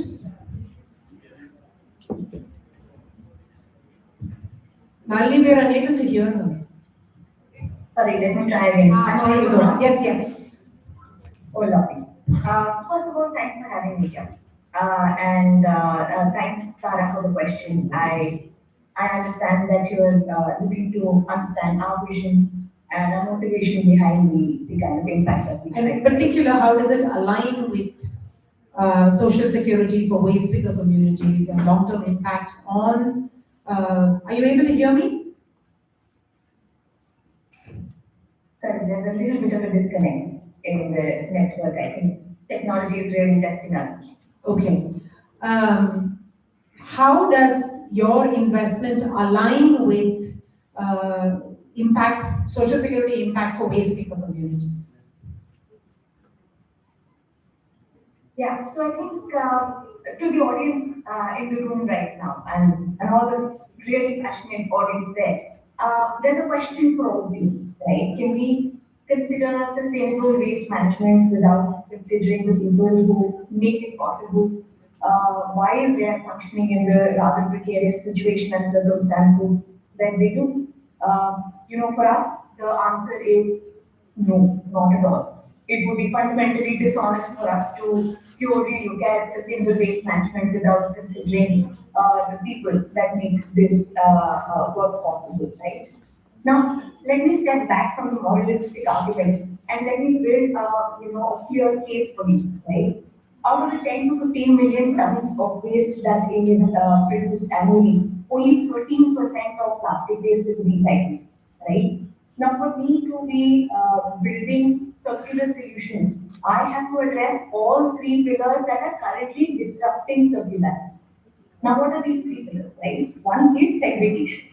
Second is infrastructure to recover material and to be able to generate value out of it, right? And the third one is, and the fourth focus is informality in the ecosystem. Now, under our flagship program, which is Project Circular Bharat, we have addressed all of these three key pillars, in fact, all these three angles, right? With the core focus of actually elevating the people who are under the value chain from ground up, yeah. Now in 2022, we partnered with UNDP. Please go ahead. Yeah, bye-bye. So we partnered with UNDP to launch Uttan to build social and financial inclusion of waste workers through government social protection scheme.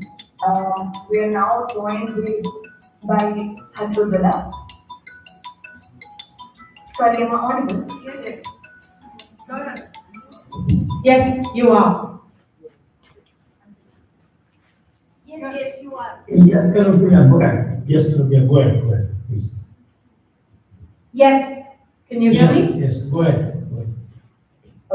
My bad, I think technology is really testing us today. But taking a step back, what I was really taking you through was in 2022, we partnered with UNDP to launch and to build social and financial inclusion of waste workers through government social protection schemes, right? We're joined by Hasrullah over the years, and we have impacted over 25,000 waste workers across the country, right? Now, coming or in fact taking you through the philosophy and ritual. We believe that what's good for India is in fact good for HUL.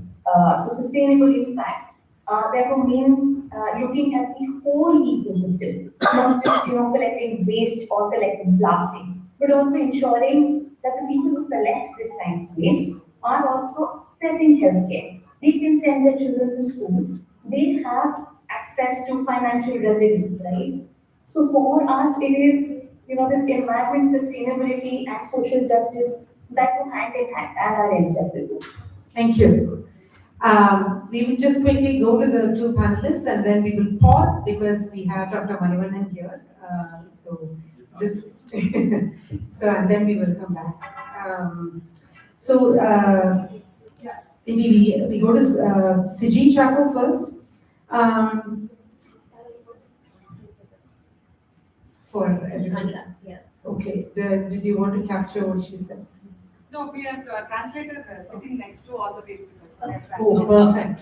Oh, great. Awesome. So you work with migrant workers for access to social security and to build financial resilience. How does that differ from working with, say, waste speakers, and what are the unique challenges and how do you overcome them? So by migrant workers, they could be construction workers, could they be even security guards and those that are transient in some ways? So how do you ensure that they have the identity access to social security net, and what are the unique challenges that you need to overcome? Thank you. I had a little fever, so 2-3 days ago, and my throat is troubling a little bit. But first of all, congratulations to Hazil Dalla and all the people for the film and also for this esteemed panel and the audience here.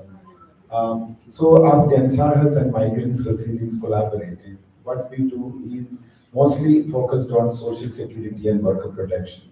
So we might have facilitated, let's say we would have become maybe a vehicle or a facilitator in between for the informal workers in India, reaching out to some 8 million migrant workers. So our major focus has been on, the government of India, as you rightly know, has several schemes and entitlements that are available could be availed by the people. The state governments have their own, entitlements. Altogether, if you take the national landscape, it's not less than 7,000 schemes that are available. And many of the bureaucrats would know. Adding the state schemes and the national ones and all of them together. So, so at the end of the day, what is important is how can these schemes that are, designed for the informal workers or including the migrant workers, reach them. So that is our, that has been our goal and search. And what do we do for that? We have an application called a Resilience Connect app, which was known as a Gensathi app. Our team members would go with these applications to informal migrant workers in different cities. We also had something called an MRC, or Migrants Resilience Collaborative on Wheels, trying to again facilitate. Most often the challenges we will be discussing about the documentation, various things like that. But then they are able to avail, some of the schemes that are meant for them. It definitely builds their health. It actually supports them in their income shock context, the financial resilience that you are talking about. And for that also we work with we work in 13 states in India, but we work closely with 7 to 8 states in India with an MOU with them. Meaning to say, at the moment, if it takes a certain number of minutes to access a particular social security for an informal worker, we would like to see, let us say, if it is taking 7 minutes for an entire processing, how could that be reduced to a 2 to 3 minutes process? So we also work with industries and the government together to facilitate this.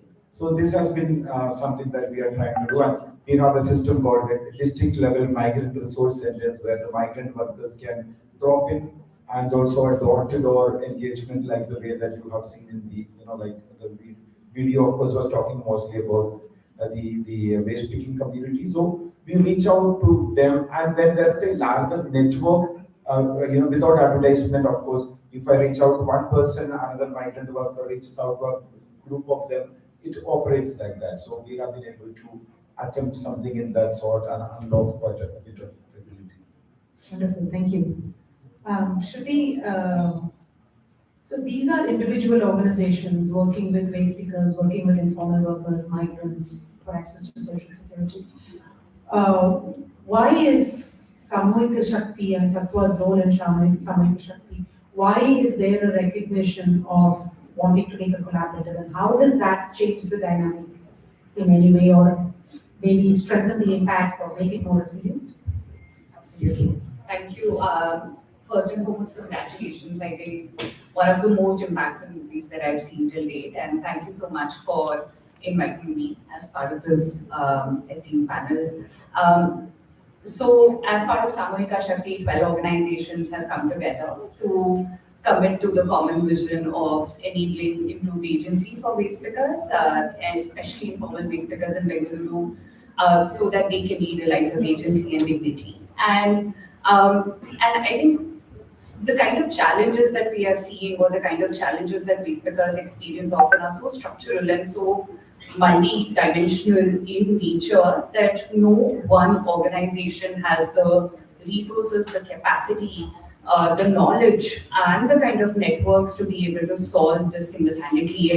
And Nalini said this very beautifully in the video that, Hasratullah is not operating with this kind of an illusion that they can address this single-handedly.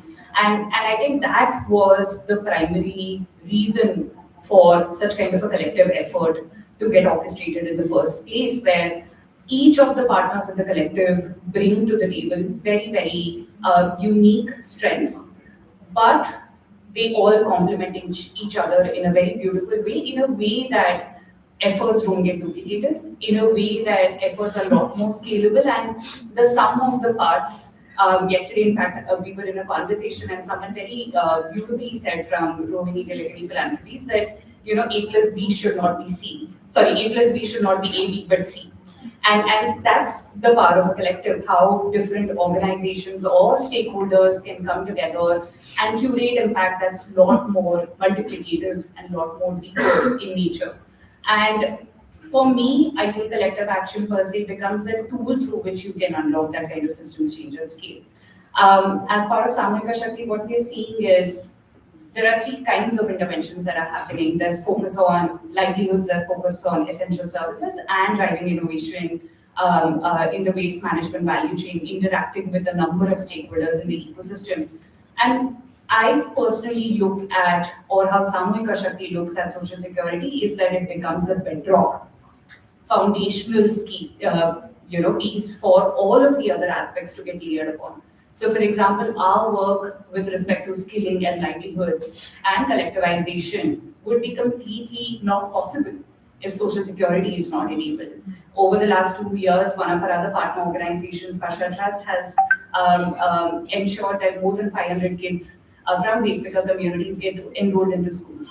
That wouldn't have been possible if social security and identity would not have been ensured. So, in a nutshell, collective action is critical because no one organization has that kind of bandwidth and resources and networks. But it's also important for the larger ecosystem to come together so that efforts get more multiplicative rather than being duplicative. Thank you. We'll pause now.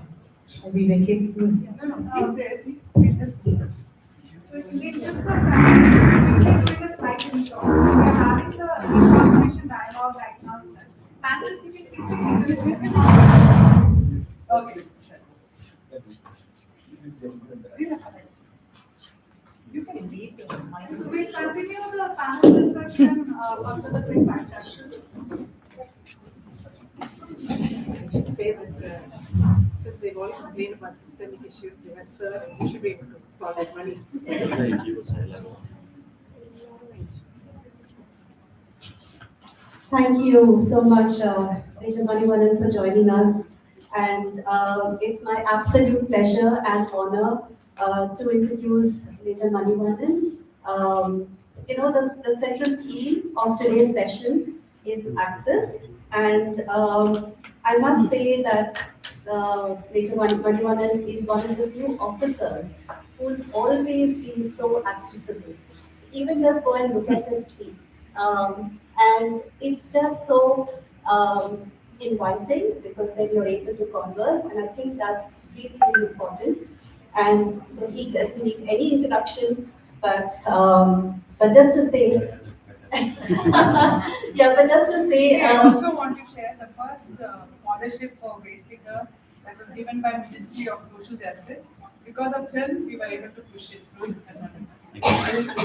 So, yeah, just to come back to our discussion, Sharanya recently mentioned at this panel, she's also an aspiring IAS officer. She she's enrolling for the civil services, and she just mentioned in the last panel, real change becomes a reality when we see real problems. And it's so interesting because coincidentally, you put out a similar post which I would like to read to all. It said, quoting Barack Obama, it said, democracy only functions when its leaders remain genuinely uncomfortably close to the specific gravity of individual human suffering, rather than processing it from behind the insulating distances of institutions and screens. And you said that your 26 years of government experience fully aligns with this. So let me begin there. In something so technical and long-term as a master plan, how do you ensure that institutions like the BDA remain uncomfortably close to lived realities, especially communities like waste pickers, rather than planning from a distance?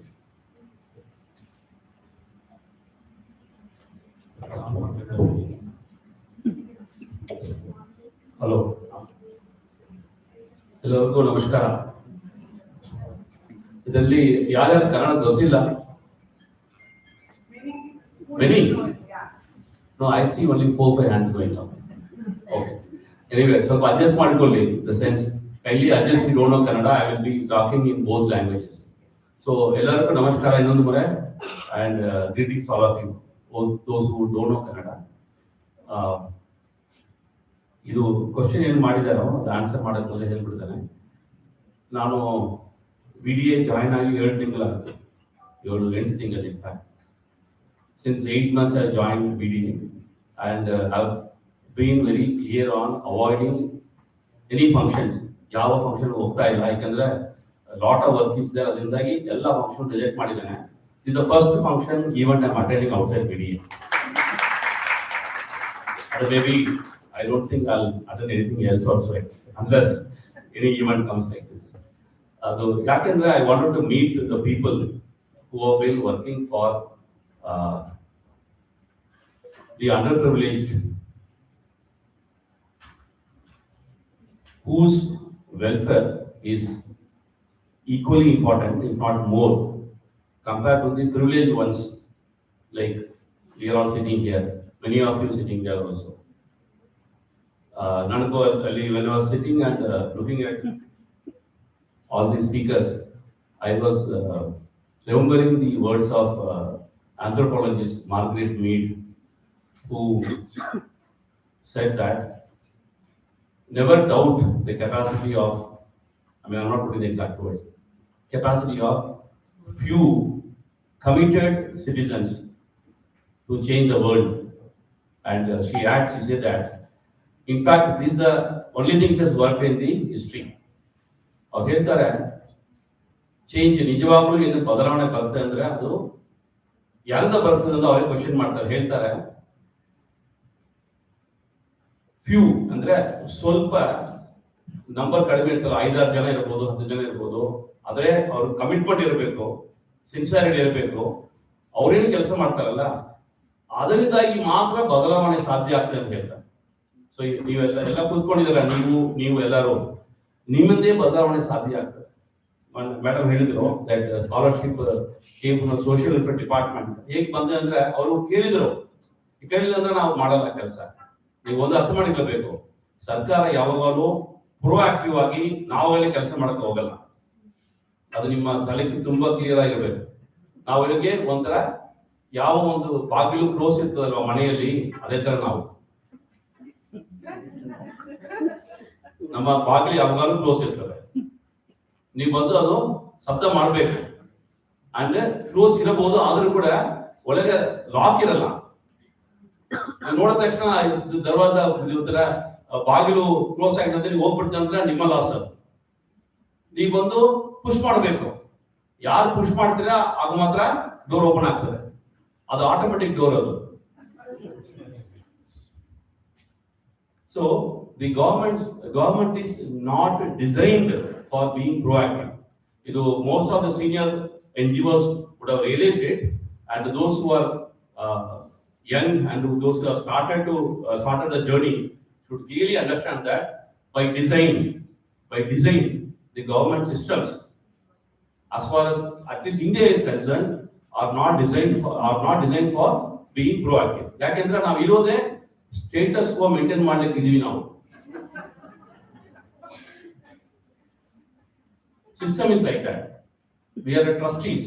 ಅಂದ್ರೆ ನೀವು public ನಮ್ಗೆ ಏನ್ ಕೊಡ್ತಿರಲ್ಲ, 5 ವರ್ಷ ಕೊಡ್ತಿರಲ್ಲ, so ಅದನ್ನು ನಾವು ಜೋಪಾನ ಇಟ್ಕೊಂಡು ವಾಪಸ್ ಇನ್ನೊಬ್ಬರು ಕೊಡಬೇಕು. ರಿಲೇ ರೇಸ್ ನೋಡ್ತಾರಲ್ಲ, ಕೈಲಿ ಒಂದು ಬ್ಯಾಟನ್ ಕೊಡ್ತಾರೆ, ನೋಡಿದಿರಲ್ಲ, ಚಿಕ್ಕ ಮಕ್ಕಳು ಓಡ್ತಾರಲ್ಲ ಸ್ಕೂಲಲ್ಲಿ ರಿಲೇ ರೇಸ್ ಎಂದು ಒಂದು ಕೈಲಿ ಒಂದು ಬ್ಯಾಟನ್ ಕೊಟ್ಟಿರ್ತಾರೆ, ಅದನ್ನು ತಗೊಂಡು ಇನ್ನೊಬ್ರು ಕೊಡಬೇಕು ಇನ್ನೊಬ್ರು ಕೈಯಲ್ಲಿ. ಅದು ಇಟ್ಕೊಂಡು ನಾವು ಅದ್ರೇನ್ ಮಾಡಕ್ ಮಾಡಕ್ ಬರಲ್ಲ, ಯಾಕಂದ್ರೆ ನಾವು ಓಡ್ಬೇಕು, ಇನ್ನೊಬ್ರು ಕಾಯ್ತಾ ಇರ್ತಾರೆ. So you have to take that stick and give it other person. ಅದ್ ಮತ್ತೆ ನೀವು ಅಲ್ಲಿ ಪೇಂಟ್ ಮಾಡಿ ಏನು ಮಾಡಿ ಅಂತ ಹೇಳ್ತೀರಂದ್ರೆ ಅದು ಕಷ್ಟ ಆಗ್ತದೆ. ಆದ್ರೆ ಡಿಮ್ಯಾಂಡ್ ಮಾಡುವಾಗ ಮಾಡಬೇಕಾಗ್ತದೆ. ಯಾರು ಡಿಮ್ಯಾಂಡ್ ಮಾಡಬೇಕು? ನೀವು. So unless there is a demand from the stakeholders, we normally don't stop. We keep running. We are not bothered about the stick. We are only bothered about handing over to the next person. That's our job. That's the job of all governments. Without missing the baton. When we run, if you miss the baton, we are gone. Then you will say that everybody will blame you only. So ಓಡುವಾಗ ಕೈ ಸರಿಯಾಗಿ ಇಟ್ಕೊಳ್ಬೇಕು ಅಲ್ವಾ? This is what government does. That's why we find all the officers, everybody will be always busy. ಯಾಕೆ ಓಡ್ತಾ ಇದೀವಿ ನಾವು actually. So this brings to the ಏನು ಅವ್ರು ಕ್ವಶನ್ ಮಾಡಿದಾರೆ, ಅವ್ರು ಏನು ಹೇಳಿದ್ರು, ಒಬಾಮಾ ಅವರು ಒಂದು ಅವ್ರ ಪುಸ್ತಕದಲ್ಲಿ ಬರೆದಿದ್ದಾರೆ ಅಂತ ಹೇಳಿದ್ರು. Says that the people who R running the government, who are running with the baton, ಅವ್ರ ತಲೆ ಒಳಗೆ ಸರ್ಕಾರ ಯಾರಿಗೋಸ್ಕರ ಇದೆಯೋ, ಸರ್ಕಾರದ ಬಡವರಿಗೋಸ್ಕರ, ಶ್ರೀಮಂತರಿಗೆಲ್ಲ ಸರ್ಕಾರ ಬೇಕಾಗಿಲ್ಲ. They don't need government. Sometimes they indirectly run the government. So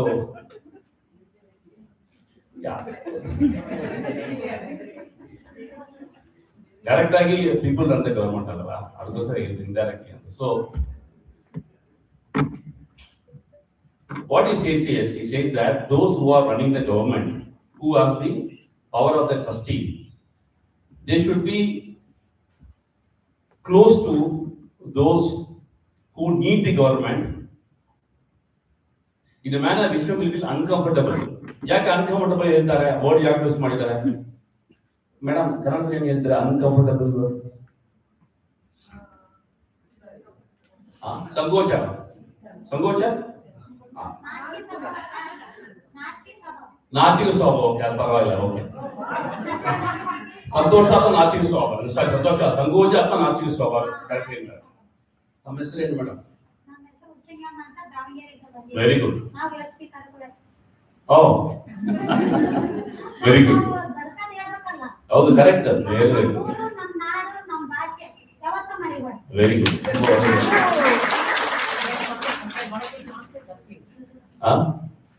Can you translate what she said? Oh, okay. She says that we should never forget our place. Ur means the place where we grew up, and our language, Bhashe. And third is our country. These three we should never forget, he said. So, he says it should be uncomfortably close because the government is an impersonal institution. So, you are not supposed to be close with anybody. Alva, you should remain neutral. Andre letter and spirit, ನೀವು ಯಾರ ಜೊತೆಗೆ ನೀವು ಹತ್ರ ಹೋಗಬಾರ್ದು ಸರ್ಕಾರದಲ್ಲಿ. ನಾನು if I go and sit with some big businessman, if I have coffee with him in the shop, photo ಹಾಕ್ತಾರೆ, ಏನು ಹೇಳ್ತಾರೆ, ಓ ಮಣಿವಂದನ್ ಅವರು is very close with the business man ಅಂತ ಹೇಳ್ತಾರೆ. ಅಲ್ವಾ? ಏನು ಮಾಡೇ ಮಾಡ್ತಾರೆ. ಸೊ ಸರ್ಕಾರದಲ್ಲಿ ಇರುವವರು ಯಾರ ಹತ್ರ ತುಂಬಾ ಕ್ಲೋಸ್ ಹೋಗ್ಬಾರ್ದು.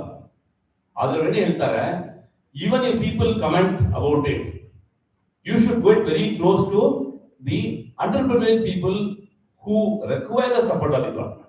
That's what he says actually. I like it very much because ಅದು ಬರ್ತದೆ. ನಾನು ಸೋಷಿಯಲ್ ವೆಲ್ಫೇರ್ ಡಿಪಾರ್ಟ್ಮೆಂಟ್ ಅಲ್ಲಿ ಕೆಲಸ ಮಾಡ್ತಾ ಇರುವಾಗ ನಮ್ಮ ಡಿಪಾರ್ಟ್ಮೆಂಟ್ ಅಲ್ಲಿ ತುಂಬಾ ಹಾಸ್ಟೆಲ್ಸ್ ಇದೆ. ಸುಮಾರು 2,000 ಹಾಸ್ಟೆಲ್ಸ್ ಅಂಡ್ 1,000 ಸ್ಕೂಲ್ಸ್. ಅಲ್ಲಿ ಹೆಚ್ಚಿಗೆ ಕೆಲಸ ಮಾಡ್ತಾರೆ ಯಾರು ಗೊತ್ತಾ? ಗ್ರೂಪ್ ಏನು ಹೇಳ್ತಾರಲ್ಲ, ಅಡಿಗೆ ಮಾಡೋರು, ವಾಚ್ಮ್ಯಾನ್, ಅವರೇ ಹೆಚ್ಚು.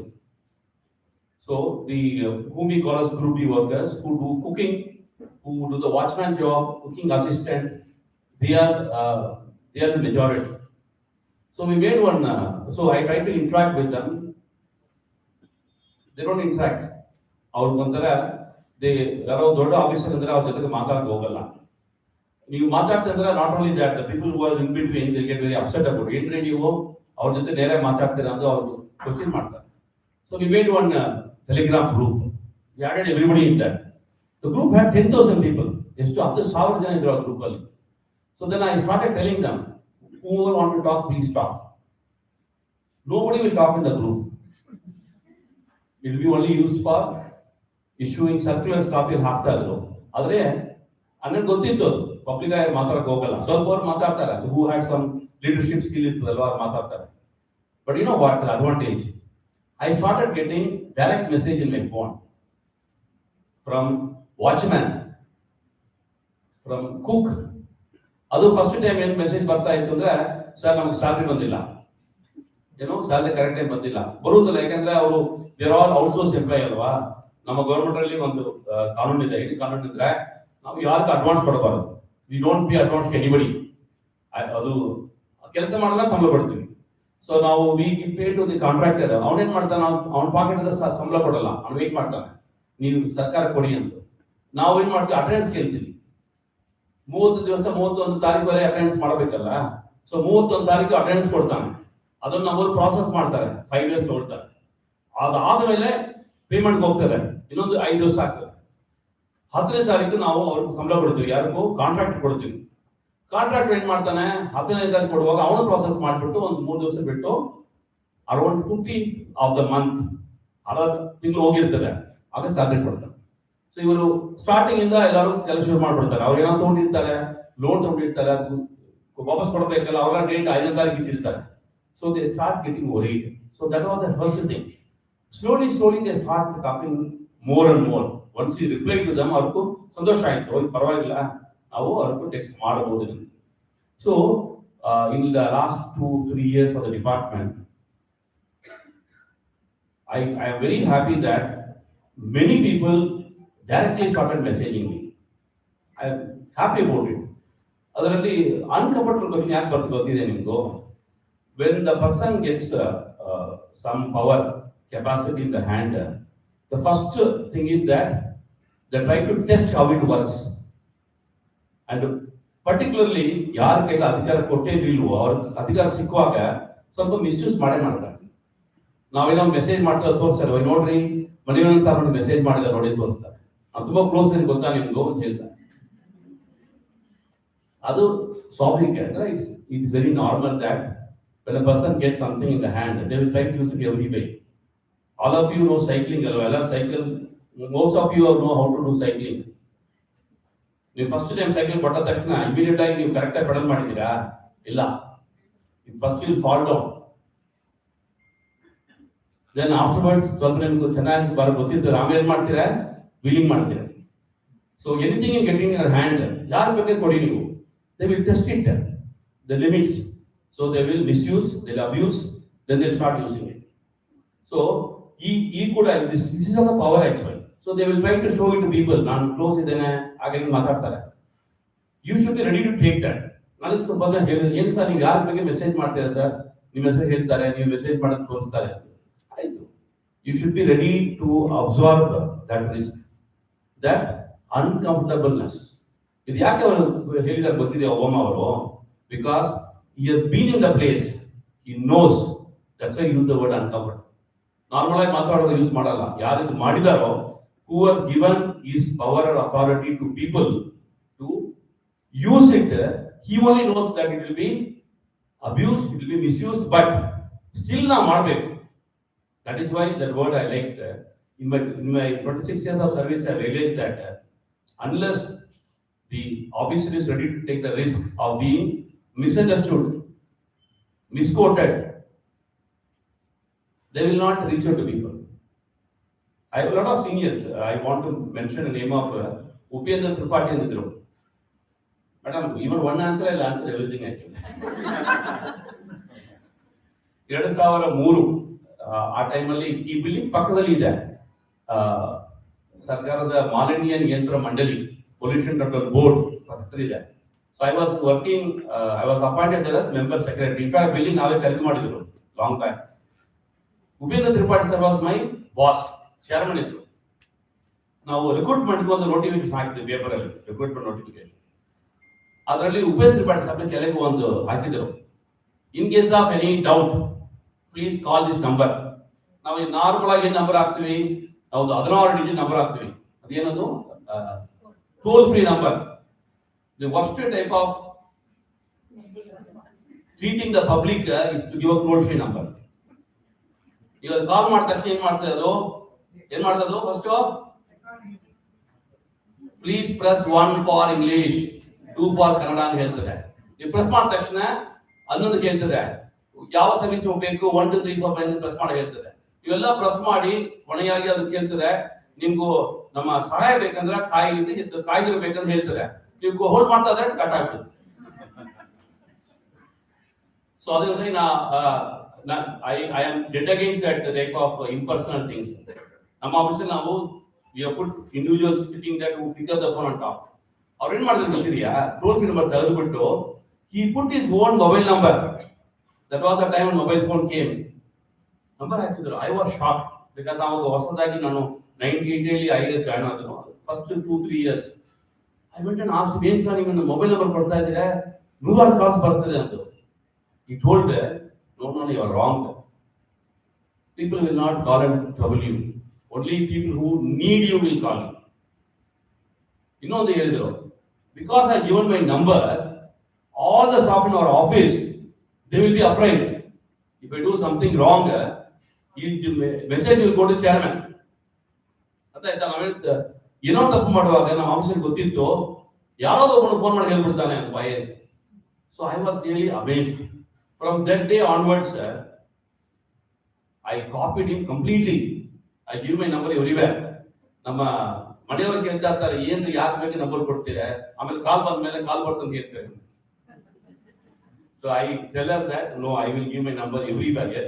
ಎಲ್ಲಿ ಯಾರು ಕೇಳ್ತಾ ನಂಬರ್ ಕೊಡ್ತಾನೆ, ನಾನು ಟ್ವೀಟ್ ಅಲ್ಲಿ ಹಾಕ್ತಾನೆ. Because people should have the confidence that you can reach out to this person.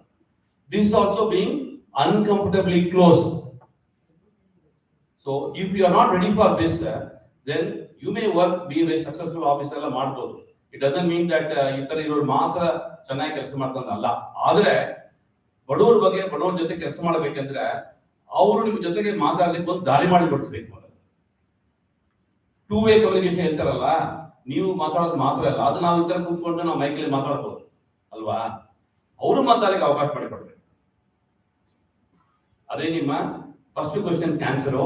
ಅದ್ರ ಜೊತೆಗೆ ಇನ್ನೊಂದು ಹೇಳ್ಬಿಡ್ತೇನೆ, ಈಗ ಯಾರ್ಯಾರ ನೋಟ್ ಪುಸ್ತಕ ಇದೆಯೋ, ಫೋನ್ ಇದೆಯೋ, ನೋಟ್ ಮಾಡೋಕೆ ನಾನು ನಂಬರ್ ಕೊಡ್ತೇನೆ ನಿಮ್ಗೆ. Please take down my number 966336. ಅಲ್ಲಿ ಟೈಪ್ ಮಾಡ್ತೀರಾ, ಇದೆಯಾ? 9663369000 is my number. Anybody wants it, ಯಾರು ಬೇಕಂದ್ರೆ ಯಾವ ಬೇಕೋ. ಆದ್ರೆ ವಾಟ್ಸ್ಆಪ್ ಟೆಕ್ಸ್ಟ್ ಮಾಡಿ, ಕಾಲ್ ಮಾಡಬೇಡಿ. ಟೆಕ್ಸ್ಟ್ ಮಾಡಿ ಅಥವಾ ವಾಯ್ಸ್ ಮೆಸೇಜ್ ಕೊಡಬಹುದು. ಈಗ ವಾಟ್ಸ್ಆಪ್ ಇದೆ ಅಲ್ವಾ, ಅದು ಮೈಕ್ ಆನ್ ಮಾಡ್ಬಿಟ್ಟು ನೀವು ಮಾತಾಡೋದು. ನಮ್ಗೆ ತುಂಬಾ ಮೆಸೇಜ್ ಹಾನಿ ಬರ್ತದೆ.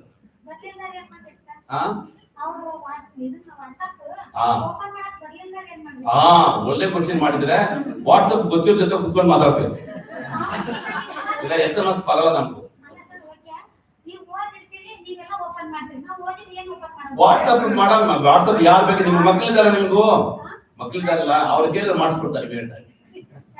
ಅದನ್ನೆಲ್ಲ ಕೇಳ್ತಾ ಇರ್ತಾನೆ, ನಿಮ್ಗೂ ವಾಟ್ಸ್ಆಪ್ ಬರಲ್ವಾ, ನಿಮ್ಮ ಮಗು ಕೇಳಿ ಅವ್ರು ನಿಮ್ಮಂತ ಚೆನ್ನಾಗಿ ಮಾಡಿಸ್ಕೊಡ್ತಾರೆ ಇಮಿಡಿಯೇಟ್ ಆಗಿ. ನಮ್ಗೂ ಎಲ್ಲರೂ ಮೆಸೇಜ್ ಮಾಡ್ತಾರೆ, ವಾಯ್ಸ್ ಮೆಸೇಜ್ ಬರ್ತದೆ. ಸೊ ಅದು ಯೂಸ್ ಮಾಡಿಕೊಳ್ಳಿ. ಇದು ನಿಮ್ಮ ಫಸ್ಟ್ ಕ್ವಶನ್ ಆಯ್ತು. ಸೆಕೆಂಡ್ ಕ್ವಶನ್ I think, ಇದೇ ಕೆಲಸ ಮಾಡ್ತಾರೆ.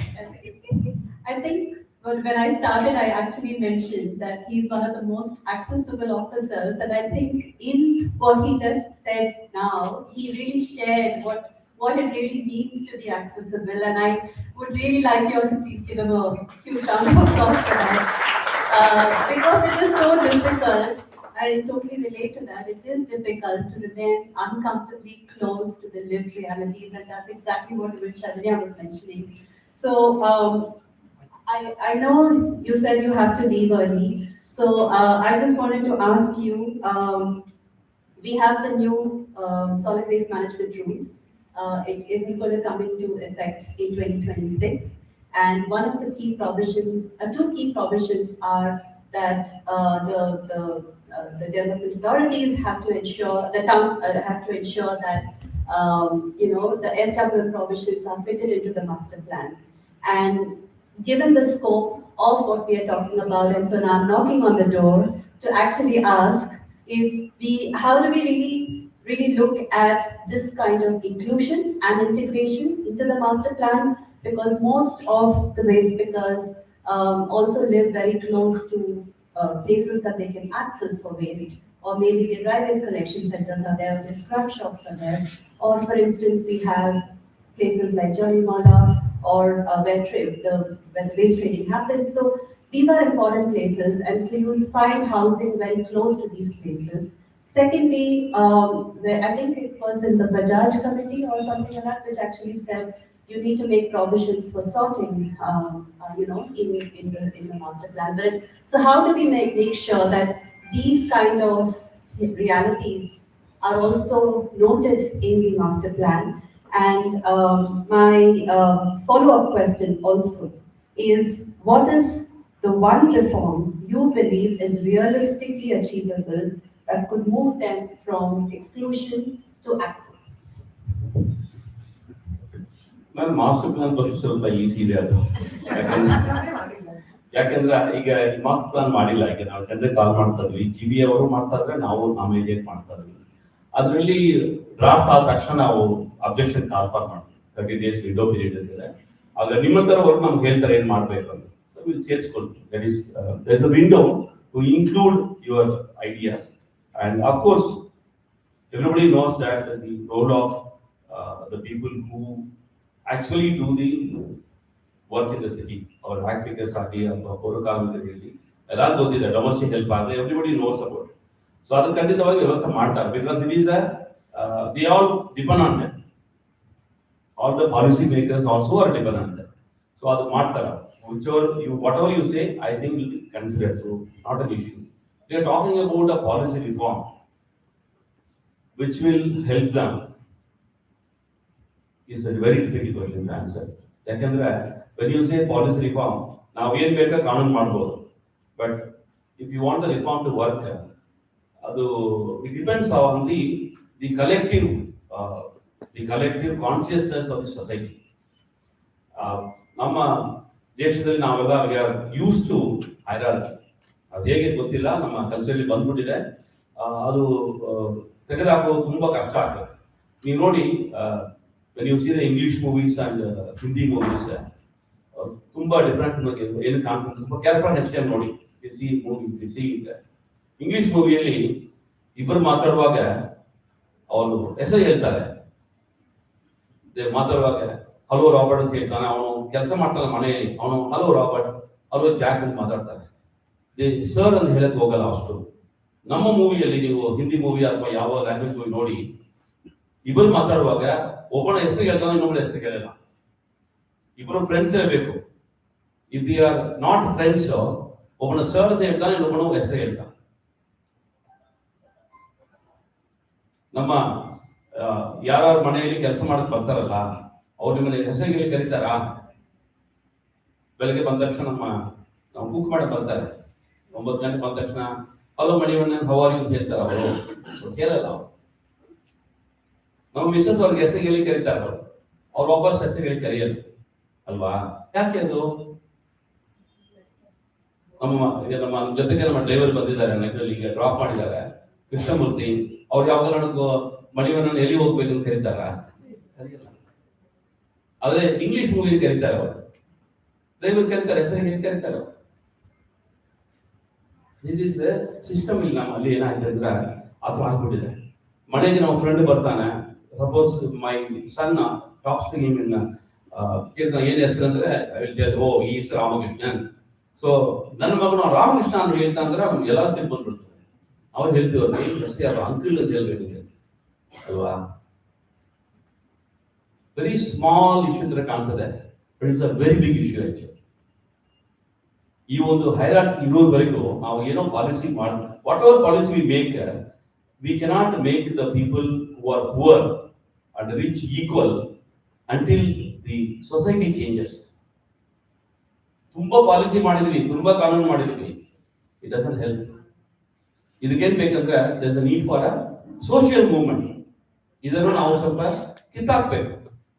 ಎಷ್ಟು ವರ್ಷ ಜೊತೆ ಇರ್ತೀವಿ, ನಮ್ಮ ಫಾದರು ನಮ್ಮ ಗ್ರ್ಯಾಂಡ್ ಫಾದರ್ ಜೊತೆ ಇದ್ರು, ನಾವು ಜೊತೆ ಇರ್ತೀವಿ ಅಂದ್ರೆ ಯಾವಾಗ ಮಾಡ್ಬೇಕಲ್ಲ. ಸಿಂಪಲ್. ಒಂದು ಮೂವಿ ಬಂತು, ಮಾಮಣ್ಣನ್ ಅಂದ್ರೆ ತಮಿಳ್ನಾಡಿನ ಮೂವಿ ಬಂತು. ಇದು ಯಾರು ಡಬ್ ಮಾಡಿಲ್ಲ, ಕನ್ನಡದಲ್ಲಿ ಡಬ್ಬಿಂಗ್ ಮಾಡಿಲ್ಲ, ರಿಮೇಕ್ ಮಾಡಿಲ್ಲ. The entire story of the movie is about the right to sit in a chair. ಕುಳಿತುಕೊಳ್ಳಲಿಕ್ಕೆ ಎಷ್ಟು ಅವರು ಜಗಳ ಮಾಡಬೇಕು, ಎಷ್ಟು ಅವರು ಕಷ್ಟಪಡಬೇಕು ಅಂತ ಮೂವಿ ಅಷ್ಟೇ. ಅದರಲ್ಲಿ ಒಂದು ಒಳ್ಳೆ ಡೈಲಾಗ್ ಬರ್ತದೆ, ಅವನು ಹೇಳ್ತಾನೆ. So this MLA is from a SC community. MLA ಆ district president of the party ಅವ್ರ ಮನೆಗೆ ಹೋಗ್ತಾನೆ. ಅವಾಗ ಅವನಿಗೆ ಕೂತ್ಕೊಳ್ಳಿ ಹೇಳಲ್ಲ ಅವನು. ಸೊ MLA ಮಗಳು ಕೂತ್ಕೊಳ್ಳಿ ಹೇಳ್ತಾನೆ. ಅವನು ಹೇಳ್ತಾನೆ, ನನ್ನ ಕೂತ್ಕೊಳ್ಳಿ ಹೇಳ್ತೀಯ, ನನ್ನ ತಂದೆ ಕೂತ್ಕೊಳ್ಳಿ ಹೇಳ್ತಾನೆ, ಯಾಕೆ ಅಂತ. ಅವ್ರು ಹೇಳ್ತಾನೆ, ನಿಮ್ಮ ತಂದೆ ನನ್ನ ಮುಂದೆ ಕೂತ್ಕೊಳ್ಳಲ್ಲ ಅಂತ. ಯಾಕೆ ಅಂದ್ರೆ ಅದು ಪದ್ಧತಿ. ಏನು ಪದ್ಧತಿ ನಮ್ಮಲ್ಲಿ ಹೇಳ್ತೀವಿ ಅಲ್ವಾ, ಈ ಪದ್ಧತಿ ಓಡಿದಲ್ವಾ, ಇದನ್ನು ನೀವು ಕ್ವಶ್ಚನ್ ಮಾಡ್ಬೇಕು, ಪ್ರಶ್ನೆ ಮಾಡ್ಬೇಕು. ಹೇಳಿ, ಪ್ರಶ್ನೆ ಮಾಡಿ ಮೇಡಮ್. ಹೌದು, ಕರೆಕ್ಟ್. ಆಮೇಲೆ ಒಂದು 2 ದಿನ 3 ದಿನ ಅವ್ರ ಹೆಸರು ಬಿಟ್ಟು ಕರೆದ ಮೇಲೆ ನಮಗೆ ಮಾಮೂಲಿ ಆಗ್ತದೆ. ನಮ್ಮನ್ನ ಕರೀತಾರೆ, ನಾವು ಅವ್ರನ್ನ ಕರಿತೀವಿ. Very good. ನಿಮ್ಮ ಹೆಸರು ಏನು ಮೇಡಮ್? ನನ್ನ ಹೆಸರು ಇಂದ್ರ. ಇಂದ್ರ, ಓಕೆ. ನೀವು ನಮ್ಮ ಮಣಿವನ್ನ ಕರೆಸಿ ನೋಡಿ. ಅವನಿಗೆ ಸಾರ್ ಯಾಕೆ ಸರ್ ಇಲ್ಲದೆ ಕರೆದು ನೋಡಿ. Very good, very good, very very. ತುಂಬಾ ಸಂತೋಷ ಆಯ್ತು. ಇಷ್ಟೇ, ಏನಾಗಲ್ಲ. ನೀವು ಸರ್ ಇಲ್ಲದೆ ನೀವು ಕರೆಯುವಾಗ ಏನಾಗಲ್ಲ.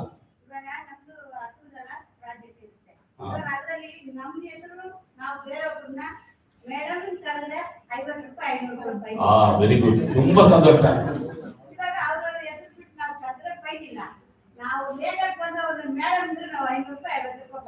ಯಾರು ರೂಲ್ ಮಾಡಿದ್ರಿ ಇದು? Wonderful ma'am. ವೆರಿ ಆಕ್ಚುಲಿ ನಮ್ಮ ಆಫೀಸಲ್ಲಿ ಕೂಡ ಸಿಸ್ಟಮ್ ಇದೆ. ಹೆಸರು ಕರೆಯೋದ್ರಿಲ್ಲ, ಇವಾಗ ಮಾಡಲ್ಲ. ಆದ್ರೆ ಎದ್ದು ನಿಂತ್ಕೊಳ್ಳುವಾಗ ಫೈನ್ ಕಟ್ಟಬೇಕು. ನಾನು ರೂಮ್ ಒಳಗೆ ಬರುವಾಗ ಕೂತ್ಕೊಂಡಿರ್ತಾರಲ್ವಾ, ಈಗ ವಿಡಿಯೋದಲ್ಲಿ ಈಗಲೂ ಇದೆ. when they enter the room, if anybody stands up, they have to pay 100 rupees fine. ಹೌದು, ಫೈನ್ ಕೊಟ್ಟಿದ್ದಾರೆ. ಈಗ ಯಾರು ನಿಂತ್ಕೊಳ್ಳಲ್ಲ. ನೀವು ನಮ್ಮ ಜೊತೆಗೆ ಬನ್ನಿ, ಏನೇ ಹೇಳಿದ್ರೆ ಹೊರಗೆ ಹೋಗೋಣ. ನಾವು ರೂಮಲ್ಲಿ ಹೋಗುವಾಗ nobody stands up.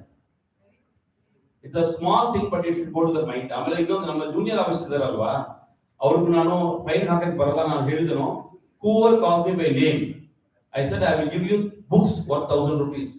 Lot of people have ಒಂದು ನನ್ನ ಪ್ರಕಾರ ಒಂದು dozen of the junior officers, they don't now call me by sir, they call me name. Incentive ಕೊಡಬೇಕಾಗ್ತದೆ. ಏನ್ ಮಾಡೋದು? ನಾವು ಟ್ರೈ ಮಾಡಿದ್ವಿ, ನಮ್ಮ ಡ್ರೈವರ್ಗೂ ನಮ್ಮ ಆಫೀಸ್ ಎಲ್ಲ ಹೇಳಿದ್ವಿ, ಬಟ್ ಅದು ವೆರಿ ವೆರಿ ಡಿಫಿಕಲ್ಟ್. ತುಂಬಾ ಕಷ್ಟಪಡ್ತಾರೆ. ಅದೇನೋ ಒಂಥರ it's more than uphill task actually. That is how we have been drilled in the mind. ನಾನು ಒಂದು ಸೀನಿಯರ್ 2-3 ಆ ತರ ಟ್ರೈ ಮಾಡಿದೆನು, they did like it. So then I left it. ಏನ್ ಮಾಡೋದು? But an equal society is a necessity for implementation of any rule. ನಮ್ಮ ದೇಶದಲ್ಲಿ ಹೇಳ್ತಾರಲ್ವಾ, we are run by rule of law ಎಂದು. ನಾನು ಸ್ವಲ್ಪ I take it with a pinch of salt. Because ನಮ್ಮ ದೇಶದಲ್ಲಿ rule depends upon your social status. ನೀವು court ತೈಲ ಹಾಕೊಂಡು ಪೊಲೀಸ್ ಸ್ಟೇಷನ್ ಹೋಗ್ತೀರಂದ್ರೆ ಕೂತ್ಕೊಳ್ಳಿ ಸರ್ ಅಂತ ಹೇಳ್ತಾನೆ. ನೀವು ಹಾಗೆ ಹೋಗ್ತೀರಂದ್ರೆ ತಿಳ್ಕೊಳ್ಳಿ, ಏನಪ್ಪಾ ಏನ್ ಬೇಕು ಅಂತ ಹೇಳ್ತಾನೆ. ಎಲ್ಲ ಜಾಗದಲ್ಲಿ ತಹಸೀಲ್ದಾರ್ ಆಫೀಸ್ ಆಗಲಿ, ಪೊಲೀಸ್ ಸ್ಟೇಷನ್ ಆಗಲಿ, ಯಾವುದೋ ಜಾಗ ಇದೆ. ನೀವು ಯಾರೋ ಮನೆಗೆ ಹೋಗಿ, ನೀವು ಒಂದು ಭಿಕ್ಷಕ ಡ್ರೆಸ್ ಮಾಡ್ಕೊಂಡು ಹೋಗಿ ಅಲ್ಲಿ ನೀವು ಡೋರ್ ಹೋಗಿ ಇದು ಮಾಡ್ತಾ ಇದ್ದ ಅವ್ರು ಬಂದು ಏನ್ ಬೇಕು ಹೋಗಪ್ಪ ಅಂತ ಹೇಳ್ತಾರೆ. ನೀವು ಕೋಟ್ ಹಾಕೊಂಡು ಹೋಗಿ ಸರ್ ಏನ್ ಬೇಕು ಸರ್ ಅಂತ. Social status. So no rule or no policy of the government can be effective unless the society is in a mood, it is in a position, in a condition to receive it. Madam, answer madide nanu question. Can I ask sir? Sure.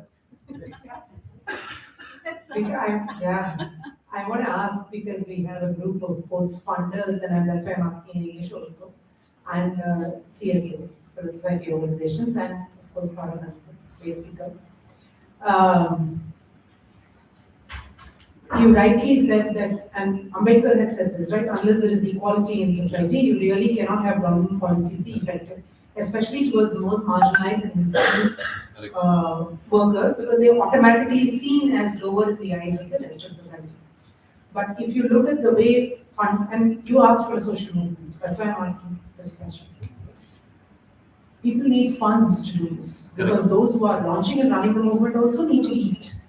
But if you look at the funding landscape today for the civil society organizations, it is very much like the corporate landscape. You have a notion of return on investment, right? I'm funding a rupee, how much am I getting back? What is the impact the organization is doing? There's a lot of pressure to measure impact, and that impact has to be tangible. You can't go tell the funding organization, people have stopped calling me sir. That is the impact, right? When they come into my office, they don't say Nalini madam, they don't say Tara madam, they just call me Tara. But that's incredible impact. That is even more impact than getting an ID, because there's a process to get an ID. But to change people's minds is very difficult. What do we do? It's the real impact that needs to happen in India in terms of dismantling these hierarchies. There is no funding for such things. Madam, you are very right. Madam, not 100 rupees So you are very right. Yakendra, ultimately people want return of their money. Alva, ellaru selfish idvi. All of us are selfish only. So reform, this social movement can be funded by the people who need it. They should have the skin in the game. It is very difficult task. Yarka ದುಡ್ಡು ಇಲ್ವೋ ಅವರು ದುಡ್ಡಿಂದ ಕೆಲಸ ಮಾಡಬೇಕು ನಾವು. There is no other option. People who won't need this, who are in the privileged group, ಅಲ್ಲಿಂದ ಅಷ್ಟು they will not. ಅದರಲ್ಲಿ ಒಂದು, if you have to go for the normal curve ಅಂತ ಹೇಳ್ತಾರಲ್ಲ, so among the privileged people, 20% will support you. ದುಡ್ಡು ಕೊಡ್ತಾರೆ ಅವರು. You are running because of that only most probably. Another 20% will be against you. They think that this group is doing lot of problem. The balance 60% ದುಡ್ಡಿರುವ ಕೊಡ್ತಾರೆ, ಲಂಕರ್ ಕೊಡಲ್ಲ. So this is the normal curve. ಆದರೆ the people who will get benefit out of it, if you are going to the underprivileged group, which is majority in one way, ಅವರು funding ಕೊಡ್ಲೇಬೇಕಾಗ್ತದೆ. Let them give 1 rupee, let them crowd source it. There is no other option ನಾವು, ಯಾಕಂದ್ರೆ ಬೇರೆಯವರು ಕೊಡಲ್ಲ. ಈಗ foreign fund ಬರೋದು stop ಆಗ್ತಿದೆ. ಅದರಿಂದಾಗಿ you should ask them only, let them pay 1 rupee. If you remember that ನಮ್ಮ ಇವರಿದ್ದಾರಲ್ಲ ಕೋಲಾರಲ್ಲಿ ಪೂರಕಾಂತ ಲೀಡರ್ ಎಲ್ಲ ಏನು ಹೆಸರು ಅವರು, ಈ ಗಾಟ್ ಮಾರ್ಕ್ಸಿಸ್ಟ್ ಅವಾರ್ಡ್ ಆಲ್ಸೋ. ಬಾಂಬೆಯಲ್ಲಿ ಎಲ್ಲ ಮಾಡಿದ್ರು. ಬೇಲ್ವಾಡ ವಿಲ್ಸನ್ ಅವ್ರ ಫಂಡ್ ಇನ್ನೊಬ್ಬರು ಇದ್ರು. ಅವರು ಬಾಂಬೆಯಲ್ಲಿ he collected 1 rupee per week. ಅವ್ರ ಸ್ಲಮ್ ಅಲ್ಲಿ 1 rupee per week. Over a period it becomes huge money. So ನೀವು ಕೂಡ ಇವರಿಂದ ಏನ್ ಮಾಡ್ಬೇಕು, 1 ರೂಪಾಯಿ ಕೊಡ್ಲಿ, ಚಿಟ್ ಫಂಡ್ ತರ. ಇನ್ಫ್ಯಾಕ್ಟ್ ಈಗ ನಮ್ಮ government organization MSIM, he does a computerized chit fund which is very good. ಯಾಕಂದ್ರೆ ಹಿಂದೆ ಎಲ್ಲ ಅವರು ಚಿಟ್ ಫಂಡ್ ನಡೆಸೋರು ಅವ್ರು ಯಾರಿಗೊಬ್ರು ಹೆಲ್ಪ್ ಮಾಡಬಹುದು, ಇದೆಲ್ಲ ಮಾಡಕ್ಕೆ ಅವಕಾಶ ಇತ್ತು. ಈಗ ನನ್ನ ಫ್ರೆಂಡ್ ಅಲ್ಲಿ ಕೆಲಸ ಮಾಡಿದ್ರು ಮನೋಜ್ ಕುಮಾರ್ ಅಂತ IFS ಆಫೀಸರ್, ಇದನ್ನ excellent work by completely making it computerized. Computer ಮಾಡ್ಬಿಟ್ಟಿದ್ದಾರೆ. ಅಲ್ಲಿ ಧೈರ್ಯವಾಗಿ ದುಡ್ಡು ಹಾಕ್ಬಹುದು, ಏನು ಸಮಸ್ಯೆ ಇಲ್ಲ. ಆತರ ನೀವು you should take help. You should tell the government, look, give me a credible institution where the poor can give the money and get written out of. Where is your policy reform? Yes. ಅದನ್ನು ತಾವು ಸ್ವಲ್ಪ try ಮಾಡಿ. ನಾನು ಬೇಕಾದ್ರೆ I am ready to give my time for that purpose. So ಯಾರಿಗೂ help ಸಿಗ್ತದೋ ಅವರೇ ದುಡ್ಡು ಖರ್ಚು ಮಾಡ್ತಾರೆ, ಬೇರೆಯವ್ರು ಮಾಡಲ್ಲ. ಬೇರೆಯವ್ರದ್ದು ಎಕ್ಸ್ಪೆಕ್ಟ್ ಮಾಡಬಹುದು. You keep it as a bonus. Some privilege people, privilege ಏನು ಹೇಳಿದೆ ಕನ್ನಡದಲ್ಲಿ? ಶ್ರೀಮಂತರು, ರಿಚ್. ಓಕೆ, ಸೊ ಶ್ರೀಮಂತರು ಇದರಲ್ಲಿ ದುಡ್ಡು ಹಾಕ್ತಾರೆ ಅಂದ್ರೆ ತಾವು ಎಕ್ಸ್ಪೆಕ್ಟ್ ಮಾಡ್ಕೊಂಡು ಕೆಲಸಕ್ಕೆ ಹೋಗ್ಬೇಡಿ. Your job is how to convince the people who don't have money to give money for this, because this is the foundation. At least the next generation be better. ಆಯ್ತು, ₹1 ಕೊಡ್ಲಿ ಪರವಾಗಿಲ್ಲ, ಎಷ್ಟು ಕೊಡ್ತಾರೋ ಅದನ್ನ ಮಾಡಿಸಿ ಟ್ರೈ ಮಾಡೋದು, ಆಗ ಚೇಂಜ್ ಬರ್ತದೆ. So I don't find any other option, because what you are saying is 100% right. They don't give money to this. They give it to event management ಕೊಡ್ತಾರೆ, ದೊಡ್ಡದಾಗಿ ಫಂಕ್ಷನ್ ಮಾಡೋದು ಹೇಳ್ತಾರೆ. ಸೊ ಅದಕ್ಕೋಸ್ಕರ ನಾವು ಸ್ಟಾರ್ಟಿಂಗ್ ಅಲ್ಲಿ ಹೇಳಿದ್ವಿ, ಪೀಪಲ್ ಲೈಕ್ ಯು ಆರ್ ಏನು ಹೇಳೋದು, who are so precious that everybody should support what you are doing. Actually, convincing is difficult. Actually, it's like selling the refrigerator in Arctic. Actually, but I think you are capable of doing it. ಆಯ್ತಾ, ಮುಗಿತಲ್ಲ? ಎಲ್ಲರಿಗೂ ಧನ್ಯವಾದಗಳು. In fact I feel very happy coming here and spending time with people like Tara and you. I don't know whether I will have the energy to continue the work for so many years like this. ತುಂಬಾ ಜನ ನೋಡಿದ್ದೇನೆ, ಅಂದ್ರೆ 5 years ಮಾಡ್ತಾರೆ, maximum 10 years ಮಾಡ್ತಾರೆ, they burn out. And then they also feel like ಇಷ್ಟು ವರ್ಷ ಆಯ್ತು, ಏನು ಸಪೋರ್ಟ್ ಅವ್ರು ಹೇಳ್ತಾರಲ್ಲ, ಆ ಥರ ಸಪೋರ್ಟ್ ಸಿಗಲ್ಲ. ನೀವು continues support for such initiative is very very less. The funds get dried up. ಆದರೂ ಕೂಡ you are there for almost 20 years now in this. I'm there, but 9 years there for you. ಎಷ್ಟು ವರ್ಷ? From 90. 90 ಅಲ್ಲಿ I was in the, I just joined the college. Thank you for saying that. You're wiser. Very, very wiser. So ಅದರಿಂದಾಗಿ ಇದು I will be very happy to associate myself in every possible way, including if whatever financial support required, I can give it. My personal thing, I can give it whatever is required. Thank you. But it's madam is ಬರ್ತಾ ಇದೆ, but you're doing a great job. You're doing a great job. All of you sitting here, everybody, because both the persons who are getting benefit out of it and the people who are giving the benefit, you both are great. Because not only the people who give the benefit, ಆ benefit ತಗೊಳ್ಳಿಕ್ಕೆ ಬರಬೇಕಂದ್ರೆ ಅದು ಕೂಡ ಕಷ್ಟ ಆಗ್ತದೆ. ಧೈರ್ಯವಾಗಿ ಮೇಲೆ ಬರ್ತಾ ಅಂದ್ರೆ ಅದು ಕೂಡ ಒಂದು achievement. So you are all achievers in the level, and I must I deep sense of gratitude and thank you very much for.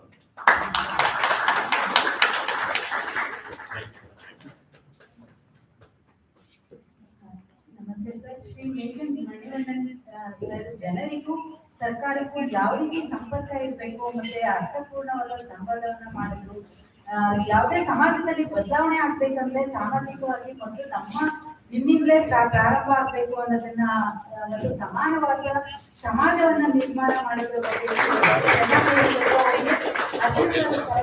ನಮ್ಮ ನಿಮ್ಮೆಲ್ಲರ ಪರವಾಗಿ ತುಂಬ ಹೃದಯದ ಧನ್ಯವಾದಗಳನ್ನ very good, very good. So she has started cloth waste management, but this is from Mangalore. It's all used cloth, clean and stitched. So inside the bag we have also kept something for you. It's a small note from the community, as well as there is a PPE tech pack that we had created, which was built with the community members itself. So we have kept a tech pack exclusively for you, sir. It's a very good book that I'm very good. So this is designed over 3 years of research. The PPE is a first time in Use ಮಾಡ್ತಾರಾ? So we are giving it free to anybody who wants to do it. Yeah, I think ರಾಕ್ಷಸ use ಮಾಡ್ತಾರೆ, but ಪೋರ್ಕಾಲ್ನ use ಮಾಡಲ್ಲ. Change ಮಾಡ್ತೀವಿ sir. ನಮ್ಮ ಮನೆ ಪಕ್ಕದಲ್ಲಿ I try to change them from short to long. ಒಂದು ರಿಕ್ವೆಸ್ಟ್ ನಮ್ಮ ಎಲ್ಲ ವೇಸ್ಟ್ ಸ್ಪೀಕರ್ಸ್ ಕಡೆಯಿಂದ, ನಾವು ಮೇಜರ್ ಆಗಿ ಸಫರ್ ಮಾಡ್ತಾ ಇರೋದು ಹೌಸಿಂಗ್ ಪ್ರಾಬ್ಲಮ್ ವೇಸ್ಟ್ ಸ್ಪೀಕರ್ಗೆ. ನಮ್ಮ ಮೀಡಿಯಾದಿಂದ ಎಲ್ಲಾದ್ರೂ ಸಾಧ್ಯವಾದ್ರೆ ಇದೆ, ನಮ್ಮಲ್ಲಿ ಒಂದು ಸಿಂಗಲ್ ಬೆಡ್ರೂಮ್ ಅಪಾರ್ಟ್ಮೆಂಟ್ ಇದೆ, it is costing around 13 lakh rupees. 13 lakh ಅಂದ್ರೆ ಅದು ಕಟ್ಟಲಿಕ್ಕೆ 20 ಲಕ್ಷ ಆಯ್ತು, but we have reduced it to 13 lakh rupees. ಇನ್ನು ರೆಡ್ಯೂಸ್ ಮಾಡಿ ಟ್ರೈ ಮಾಡೋಣ. ಈಗ ಕೊಡಿ ನಮ್ಮಲ್ಲಿ we have a good deputy CM ಸಾಹೇಬ್ರು ಡಿ.ಕೆ ಶಿವಕುಮಾರ್ ಸಾಹೇಬ್ರು ಅವರು ಕಡಿಮೆ ಮಾಡಬೇಕಂದ್ರೆ ಟ್ರೈ ಮಾಡಿ ಅಂತ ಹೇಳಿದ್ದಾರೆ. Chairman Harris sir both of them are pro more ಇದ್ದಾರೆ. ಇಲ್ಲಿ ಟ್ರೈ ಆಕ್ಚುಲಿ ಕಡಿಮೆ ಮಾಡಕ್ಕೆ ಟ್ರೈ ಮಾಡ್ತಾನೆ. ಆದ್ರೆ I don't think we can reduce much because audit application ಬರ್ತದೆ ಅದೆಲ್ಲ ಇದೆ. So madam we have still ಆಲೂರಲ್ಲಿ 1 BHK ಅಪಾರ್ಟ್ಮೆಂಟ್ ಇದೆ. ಇನ್ನು ಮುಂದೆ ನಾವು ಅಪಾರ್ಟ್ಮೆಂಟ್ ಕಟ್ಟುವಾಗಲೂ we are going to build lot of 1 BHK only for the poor people, economically poor people. ಧನ್ಯವಾದ.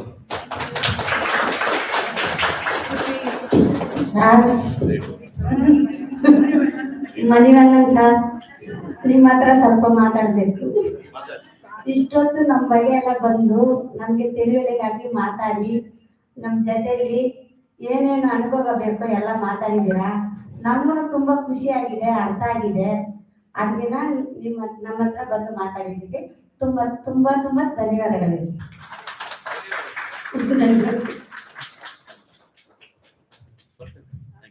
Thank you so much, sir.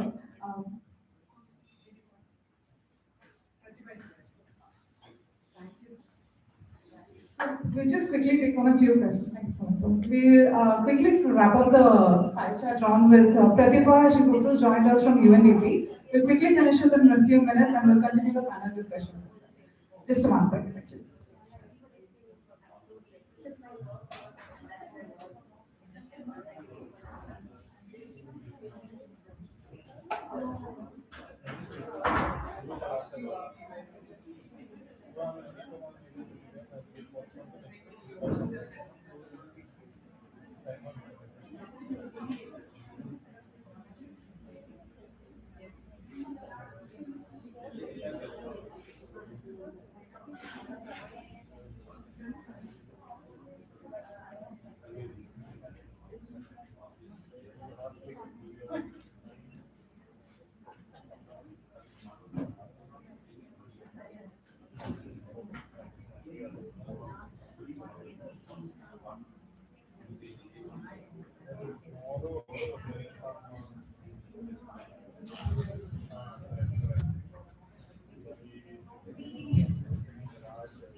While we wait for the panelists to reconvene, we have another speaker who's joined us online. Pratibha, is it possible for you to turn on your camera? Hi Pinky, can you hear me? Yes. So Pratibha is with UNDP and she's been with UNDP for 7 years. Before that, she has worked with Gaia, which is a global network of organizations working on zero waste cities, and she was there for almost 4 years, I think, if I remember right.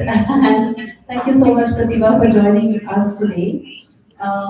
Very quickly, I would like to ask you a few questions. So, with the film, the film stated the obvious in terms of why social security, access to social security is very important. But I would like to hear from you.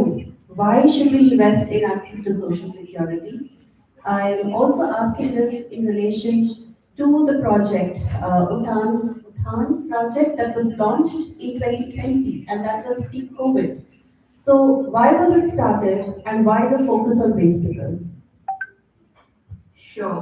Thanks, Pinky. I hope I'm loud and clear. And first of all, I would really like to congratulate Hasibullah for organizing this event today, for the film, for the impeccable work that's been happening on the ground. So congratulations for that. And my sincere apologies for not being able to join and celebrate in person.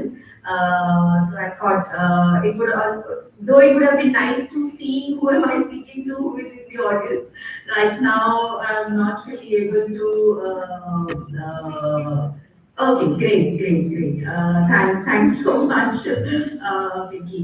So, Vicky, to answer your question, as you rightly said, we started working on the project Uttan was conceptualized during COVID, and this was done, as part of a very evidence-led intervention during COVID. When we were working on MRFs, on working with ULBs on setting up systems on solid waste management.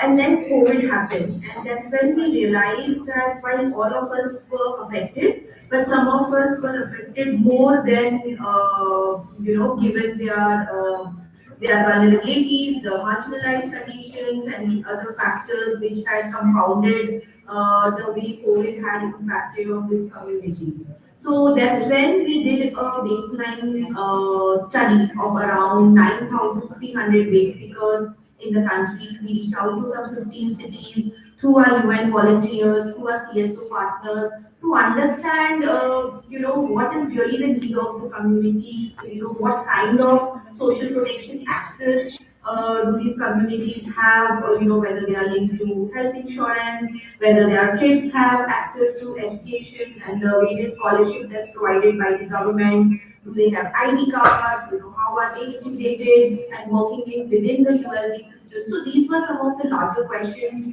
that we wanted to find out, and we did it through a very evidence-based approach, and which was then culminated, into a report which was shared with the various partners.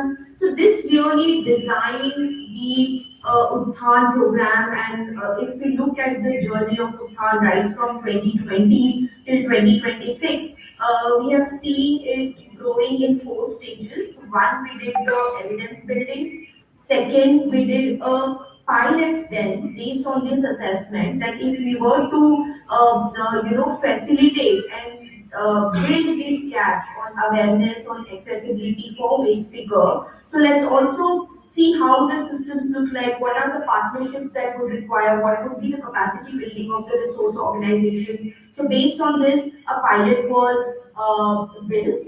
And from there on, we have now reached to around 25,000 waste pickers, connecting them with government welfare schemes, with support and partners like Hindustan Unilever, Hasinu Dala, various other private sector and government partners who have joined on the way.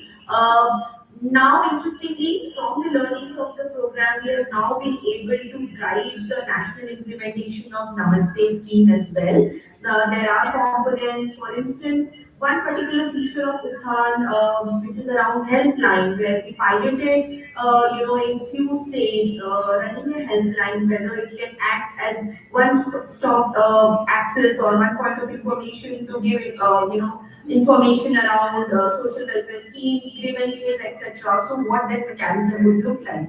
So that initiative is also now embedded within the ministry with now MOSJ running, and you must have read the news last year. We launched a national helpline as well for the waste picker, and we really hope that through this program, through the partnerships that we have with with communities, with private sector, with government, we are able to reach out to as many waste pickers as possible and address their, bring dignity, bring recognition, and facilitate access to the rights and entitlements that they deserve.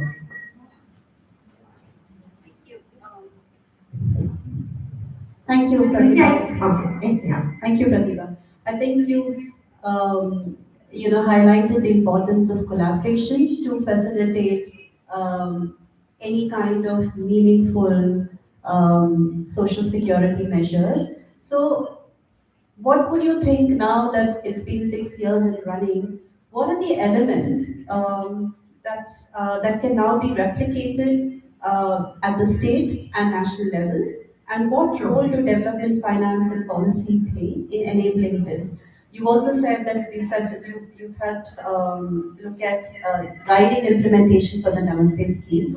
And just for everybody who does not know about the Namaste scheme, it's an initiative launched by the Ministry of Social Welfare, and it also helps not only look at identity cards but also access to other schemes as well. So there is a process of registering waste pickers in that particular scheme. So, Pratibha, over to you. Sure. Thanks, Vicky, for that question. And what we really see, there are some strong components in the program which provides an opportunity for replication, and there are strong replicable elements. For instance, we take entitlement linkage as a service layer, so there is a dedicated program budget of the government which is already in place on various existing schemes, health insurance, pension, financial inclusion. However, if partners come together, the CSO, what we have really demonstrated through this, like a PPP model, which is community centered, we are able to provide that last mile facilitation and last mile linkage. So that is one clear emerging element, which offers for replicability. The second is the entire building block that has been created on, say, developing systems, managing worker data, onboarding protocols. So what are those SOPs, etc.? How should a ULD do a survey? Maybe that is also something that guides the enumeration under Namaste. So that's another element. Third, we have clearly outlined a partnership architecture, which is like a proven model between ULB, government, private sector, worker collective CSO, and partners like UNDP, where the roles are really defined and each partner comes with its own network resources, which sort of really has a very multiplier impact when we all bring this together. I think, yeah, these are the three immediate elements that I think, as the replicable elements from Project Uthan that I would like to put out here. Thank you, Pratibha. I think to some extent you also moved us well into my third question, because what you actually just outlined on the partnership architecture, where you're really talking about role design and you're really looking at multi-tier impact. I just remember reading this article from WRI that says, well-designed social protection systems are not merely redistributive, they're productive investments. So in a way, you're really talking about what kind of investments we should be looking at. So, and of late, given the fact that India has made commitment to net zero, there is also an ongoing plastic treaty dialogue that's going on. So if you're serious about just transition in the waste sector, what do you think are the structural commitments that funders and policymakers need to do today to secure the long-term dignity, economic stability of waste picker communities? Right. Thank you, Pinky. In fact, that's a very important question, which we all need to collectively sort of answer for ourselves. And I think one and the foremost part of that question, which I would like to address, is recognizing waste pickers as workers within the formal system. So while we keep continue to refer them as informal waste pickers, and there is a relationship between the formality and informality, and often it's also gray, and there are different models as well, right? Different ULBs have adopted, or different local bodies have adopted different integration and formalization models, either through SNGs, through cooperatives, through decentralized material recovery facilities and the entrepreneurship. So I think through this process, what we are really doing is recognizing waste pickers and keeping them at the center of the formal system, which then means that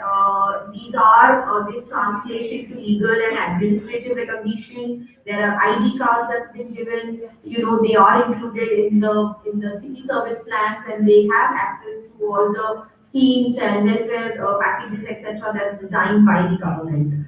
The second, I think, commitment that we should look at it is designing or funding social protection as also core waste infrastructure. Often, waste management is so much spoken about the MRFs and the infrastructure around it and the technology, which is indeed needed and which is crucial. But I think in the context of India and where we we do have such a strong population of informal sector that exists and is contributing to the circular economy. We need to see social security is not as an add-on, but it is also one of the core integral or core and integral part of the whole solid waste management. So this should be reflected in budgets, national policies, guidelines. This is something we also see which ministry is doing. For instance, the Namaste program is one of the successful, or I would say one of the progressive initiatives right now, which has really put this in the center. And I think the third part would be really how do we all collectively come together and guarantee safe and dignified work conditions, right? So how do we talk about the social, the occupational the health standards that needs to be maintained, the predictable income pathways, access to healthcare and social infrastructure, which will include water, sanitation, a decent working space, and so these are some components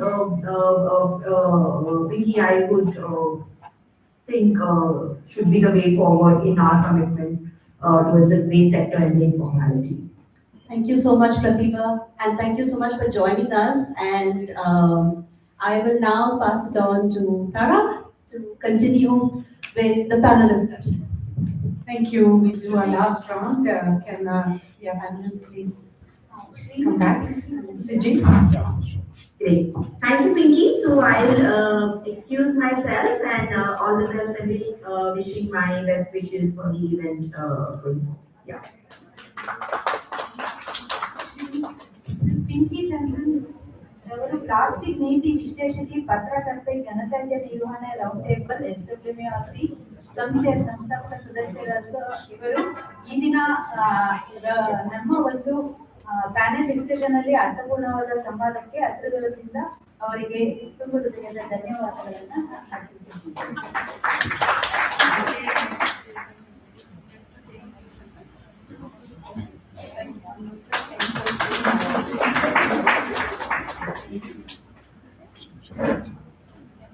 So, panel discussion.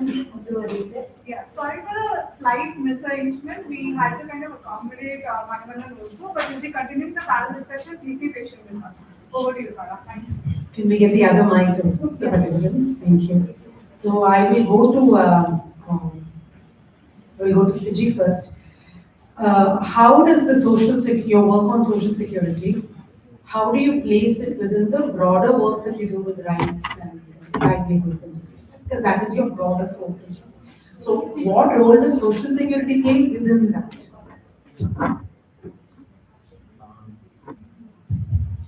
How important is it? Yeah. So all of us, dignity is something that we are hearing from the very morning. That is why all of us are together here. So dignity can be ensured only if the rights are realized for the people. So I always tell people it is not I give a right to somebody else, but each individual is born with the rights. Innate rights are there. But the realization of those rights are very, very important. Especially when it comes to the most vulnerable communities, like the waste pickers, otherwise the informal, workers.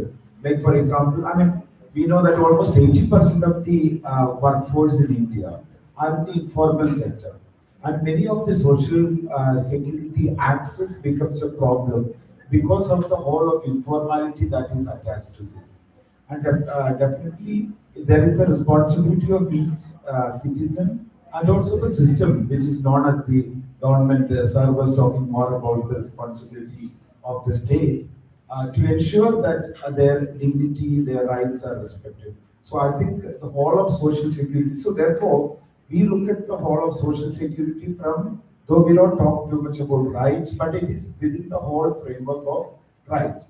And unless and until that is realized, justice is definitely not realized. So that is the very minimum that would be expected in the entire welfare country and architecture. It's the foundation. That is the absolute foundation.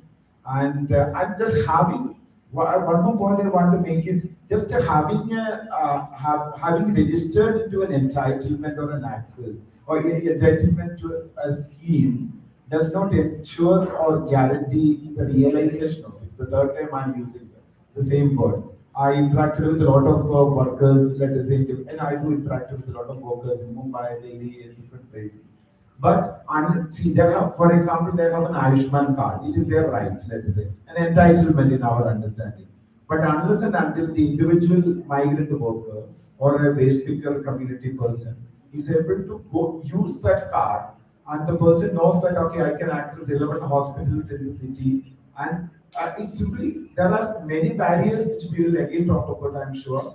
But then unless and until they reach that last mile point of accessing that health facility in an available facility within the insurance structure, I would say their rights are not realized. So that means the justice is not done to them, which is the very minimum due for each individual. Thank you, Suji. I come to Shruti.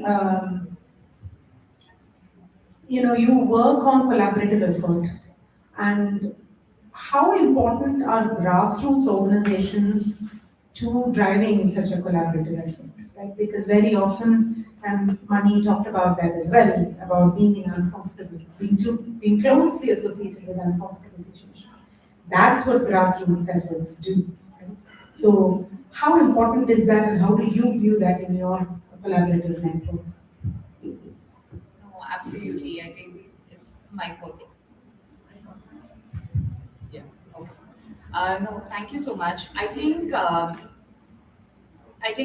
the bedrock of collaboration, like I mentioned in the first half, is the belief that no one organization or individual or stakeholder group can do this together. It might be useful also to talk us through an example. Absolutely. So, for example, when we started Samohika Shakti and when an in-depth ethnographic study was done with the waste picker community, they identified a bunch of aspects that they need or they require to kind of go on a path of dignified lives. And when all of these demands and all of these expectations were listed out, there was a very clear need that we need to focus on skilling and livelihoods not just from the point of view of enabling better livelihoods within the waste management value chain, but also allowing for members from the waste picker community to shift to alternative livelihoods if they so desire. There was a lot of focus on SAG collectivization. There was a lot of demand for actually essential services ranging from housing to wash to education to primary healthcare and then to gender-based violence support. Over the period of last 5 years, we've also then started looking at how market innovation is extremely essential. Technology needs to come into the waste management value chain for jobs to be a lot more dignified, but at the same time without creating a further risk of unemployment. So we realized that for all of these aspects to get met, you need multiple partners to come in on board. So as of today, when we look at Samohika Shakti, we have grassroots organizations, we have social enterprises, we have for-profits, we also have organizations that are directly interfacing with the government, and we also have global funding. So it's a very huge mix of organizations coming together, but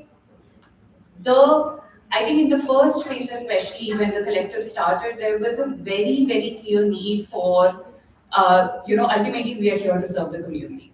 And the organizations who have extremely strong inroads into the community and the organizations that the communities trust are the grassroots organizations. So very early on, I think in the program, we ended up realizing the need for organizations such as the Hasirudala, such as the Sparsha Trust, such as Balaksha Bharat, who had extremely strong inroads into these communities, who had built the community's trust over a period of time, are extremely, extremely critical to ensure that all of these additional services that any program, and not just Samohika Shakti is even looking at, or all the policies that the government is thinking of, for these efforts to get translated, the intermediary layer of grassroots organizations are absolutely fundamental.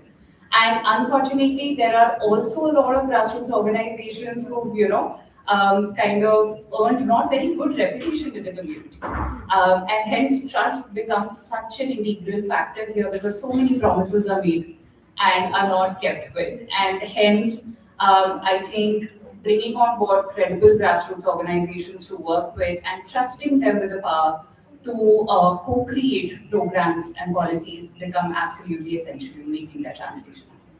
Thank you. Thank you, Shruti. Saubhagya madam, you basically in background ಏನಂದ್ರೆ ನೀವು teacher ಅಲ್ವಾ? So please tell us a little bit ಮಕ್ಕಳ ಶಿಕ್ಷಣೆ ಬಗ್ಗೆ, ಆದರೆ ವೇಸ್ಪಿಕರ್ children, how important education is for the future. How much importance you will give now? ಎಷ್ಟು importance ಕೊಡಬೇಕು? ನನಗೆ ಇದನ್ನ ನಾವು ಸಮುದಾಯದಿಂದಲೇ ಕಲ್ತಿದ್ದು. ಹೇಗೆ ಅಂದ್ರೆ ನಾವು ಫಸ್ಟ್ ಹಸಿದೊಳ ಸ್ಟಾರ್ಟ್ ಮಾಡಿದಾಗ ಒಂದೇ ಒಂದು ಮಗು ಕೂಡ 10 ಪಾಸ್ ಆಗಿರ್ಲಿಲ್ಲ, ಒಂದ್ ಮಗು 10 ಪಾಸ್ ಆಗಿರ್ಲಿಲ್ಲ. ಇವತ್ತು ನಮ್ಮ ಅದೇ ಒಂದು ಕಮ್ಯುನಿಟಿ ಮಗು ಒಂದು IAS ಕೋಚಿಂಗ್ ತಗೋತಾ ಇದ್ದಾರೆ, ಅದು ತುಂಬಾ ಹೆಮ್ಮೆ ವಿಷಯ.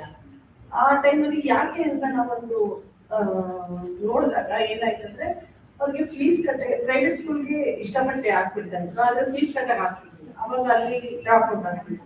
ಆ ಒಂದು ಸಿಚುವೇಶನ್ ಅಲ್ಲಿ ಅವ್ರಿಗೆ ಒಂದು ಸ್ವಲ್ಪ ಫೈನಾನ್ಷಿಯಲ್ ಸಪೋರ್ಟ್ ಬೇಕಿತ್ತು. ಆವಾಗ ತಾನೇ ನಮಗೆ ಸರ್ಕಾರಿ ಸ್ಕಾಲರ್ಶಿಪ್ ಶುರು ಆಗಿತ್ತು. ಅದಕ್ಕೆಲ್ಲ ದಾಖಲಾತಿಗಳೆಲ್ಲ ಮಾಡ್ಬೇಕಿತ್ತು. ಎರಡು ಒಟ್ಟೊಟ್ಟಿಗೆ ನಾವು ಒಟ್ಟಿಗೆ ತಗೊಂಡು ಹೋದ್ವಿ. ಒಟ್ಟಿಗೆ ತಗೊಂಡು ಹೋದಾಗ ಏನಾಯ್ತು, ಅವಾಗ ಫಂಡ್ಸ್ ಕೂಡ ನಮ್ಗೆ ಯಾವ್ದು ಈಗ ಹಸಿದೊಳಕ್ಕೆ ಇರ್ಲಿಲ್ಲ. ಅದು ಕೂಡ ನಡೀಲಿ ಇನ್ನು ಅಡೋಲಸೆನ್ಸ್ಗೆ ಅಭಾವ ಇದ್ದಿದ್ದ ಅವ್ರು ಎಲ್ಲಿವರೆಗೂ ಹೋಗ್ತಾರೋ ಅಲ್ಲಿವರೆಗೂ ಸಪೋರ್ಟ್ ಮಾಡೋಣ ಅಂತ ಹೇಳಿ ಒಂದು ನಮ್ಗೆ ಕಾನ್ಫಿಡೆಂಟ್ ಕೊಟ್ರು. ಆವಾಗ ನಾವು ಕೂಡ ಮಕ್ಕಳನ್ನೆಲ್ಲ ಸರ್ವೆ ಮಾಡಿದ್ರು. ಅವ್ರಿಗೆ ದಾಖಲಾತಿ ಬೇಕಾಗುತ್ತೆ, ಅದೆಲ್ಲ ತಗೊಂಡು ಸ್ಕಾಲರ್ಶಿಪ್ ಕೊಡಕ್ ಮಾಡಿದ್ವಿ.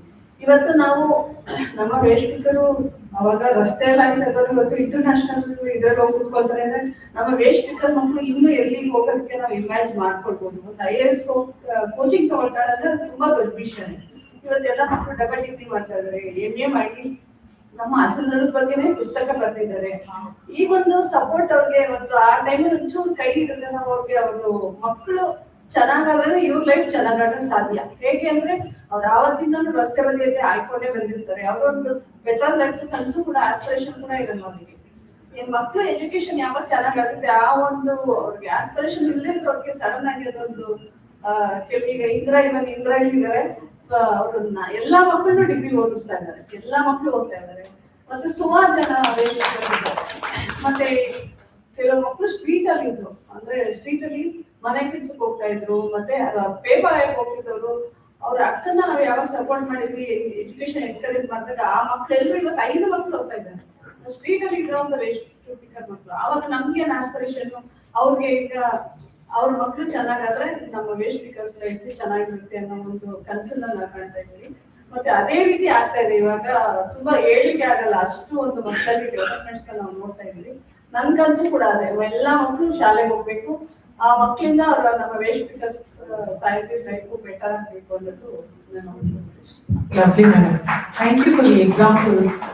I want to again make the statement before I give the final word to Sharanya that our funding models do not capture the real value that can be generated on the ground. Counting the number of people reached, the number of cards issued, the number of entitlements fulfilled only goes so far. It's a checkbox approach. How do you capture this, right? You have a child with an aspiration and you can motivate that child and you can help that child realize the aspiration, which is education is necessary but not sufficient. The child is capable of writing a book. Each child is different, right? And if we are able to support that, right, then they get to the next level in the Maslow's pyramid, which is what you want, right? And fulfilling a bunch of entitlements is necessary. It's the foundational piece. It's not sufficient. And every funder wants to operate in that necessary piece, and therefore we're stuck in this trap of barely able to get people to go this far and no further. So I'll give the final one to include ಮಾಡಿರ್ತೀನಿ. ಇವಾಗ ನಮ್ಮ ವೇಶ್ಪಿಕರ್ ಮಕ್ಕಳಿಗೆ ನಮ್ಮ social security ಇಲ್ಲಿವರೆಗೂ ಹಸಿದಳ start ಆದಾಗ ಇವತ್ತು 92,905 ಮಾಡಿದ್ದೀವಿ ಹಸಿದಳಿಂದ. ಈಗ ನೆಕ್ಸ್ಟ್ ನಮ್ಮ ಒಂದು ಆಸ್ಪಿರೇಷನ್ ಏನಂದ್ರೆ ನಮ್ಮ ವೇಶ್ಪಿಕರ್ ಮಕ್ಕಳೇ ನಾವೇ ಎಷ್ಟು ದಿವಸ ಹಸಿದಳಾನೆ ಮಾಡೋದು. ನಮ್ಮ ವೇಶ್ಪಿಕರ್ ಮಕ್ಕಳಿಗೆ ನಾವು ಈಗ CSC ಎಕ್ಸಾಮ್ ಬರ್ಸಿದೀವಿ, ಅದರಲ್ಲಿ 4 ಜನ ಬರ್ತಿದ್ದಾರೆ, 3 ಜನ ಪಾಸ್ ಆಗಿದ್ದಾರೆ. ಈಗ ಶರಣ್ಯ ಮುಂದೆ ಬಂದಿದ್ದಾರೆ, ಅವ್ರು ನೆಕ್ಸ್ಟ್ ಅದೇ ತರ ಎಲ್ಲಾ ಕಮ್ಯುನಿಟಿಗೂ ನಮ್ಮ ಸೋಷಿಯಲ್ ಸೆಕ್ಯೂರಿಟಿನ ಕಮ್ಯುನಿಟಿ ಮಕ್ಕಳಿಗೆ ಹ್ಯಾಂಡ್ ಓವರ್ ಮಾಡ್ಬೇಕು ಅನ್ನೋದು ನಮ್ಮ ಒಂದು aspiration. Thank you, ma'am. So Sharanya, final word. What is your message to the youth of today to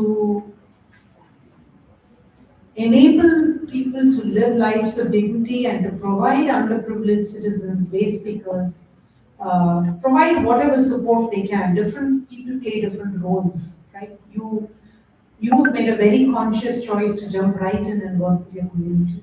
What is your message to youth so that we need a world that is more empathetic, that is more giving, right? And we are actually getting farther and farther away from that. It's a world that is becoming much, much more particular about very transactional, very tangible kind of thing. So what is your message? Because you have walked that, you are walking that. What is your message for the youth? For me personally, social security is not just about the pensions, insurance schemes. It's about dignity. When someone can access their entitlement without fear or confusion, they feel recognized. That sense of dignity is what motivates me to continue in this path. My message to other young people is simple. Young leadership does not start with big titles or with perfection. It starts with small and honest steps. Listening to our communities, learning new systems, and creating access. When once excluded, when young voices come forward, social security becomes more than a policy discussion. It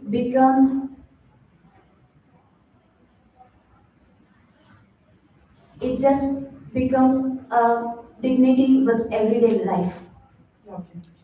Thank you. Beautiful words. An extraordinary young person we have in front of us, surely a leader in the making. I think she's also, I'll close with the statement that she's also given us a lot of input into communication. What she's saying is that when people see those who've been deprived and denied dignity, when they see them receive that dignity, reclaim that dignity, and when young people can see those reactions, that transformation, it will motivate them to come forward. It's a statement on communication, how we can take some of the amazing transformations that the Hasib Galas are making and communicate it in such a way that it inspires and motivates more people to come forward. We don't showcase enough of those positive cases, right? Okay. There's a lot of poverty porn, as they say, but we don't have enough of the success being showcased. So thank you so much. Incredible panelists. Tumba chennagi helidiri. So thank you, Sharanya, Siji, and Shruti, and Samarya. So with that, we'll close the panel. And can you just quickly give a statement? Thank you so much, Naga. So panel ವೇದಿಕೆಯಲ್ಲಿ ಸಂವಾದ ನಡೆಸಿದಂತಹ ತಾರಾ ಅವರಿಗೆ, ಶ್ರುತಿ ಅವರಿಗೆ, ಶ್ರೀಜಿ ಮತ್ತು ಶರಣ್ಯ, ಸೌಭಾಗ್ಯ ಅವರಿಗೆ ಹಸಿರದಿಂದ ತಮಗೆಲ್ಲರಿಗೂ ಹೃತ್ಪೂರ್ವಕವಾದ ಧನ್ಯವಾದಗಳನ್ನು ಅರ್ಪಿಸುತ್ತೇನೆ. Thank you. We just have small gifts for everybody, so we could just kind of accept that. Thank you, Tara.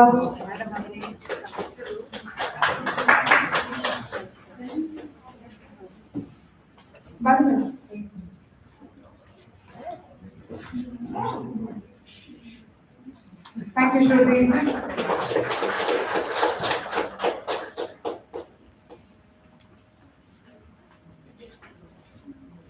Thank you, Siji. ನಮ್ಮ ಹೆಲ್ಪ್ ಮಾಡಿದ್ರಲ್ಲ, ಮಾತಾಡಿದ್ರಲ್ಲ. Thanks to Sharanya as well. And of course, Saubhagya.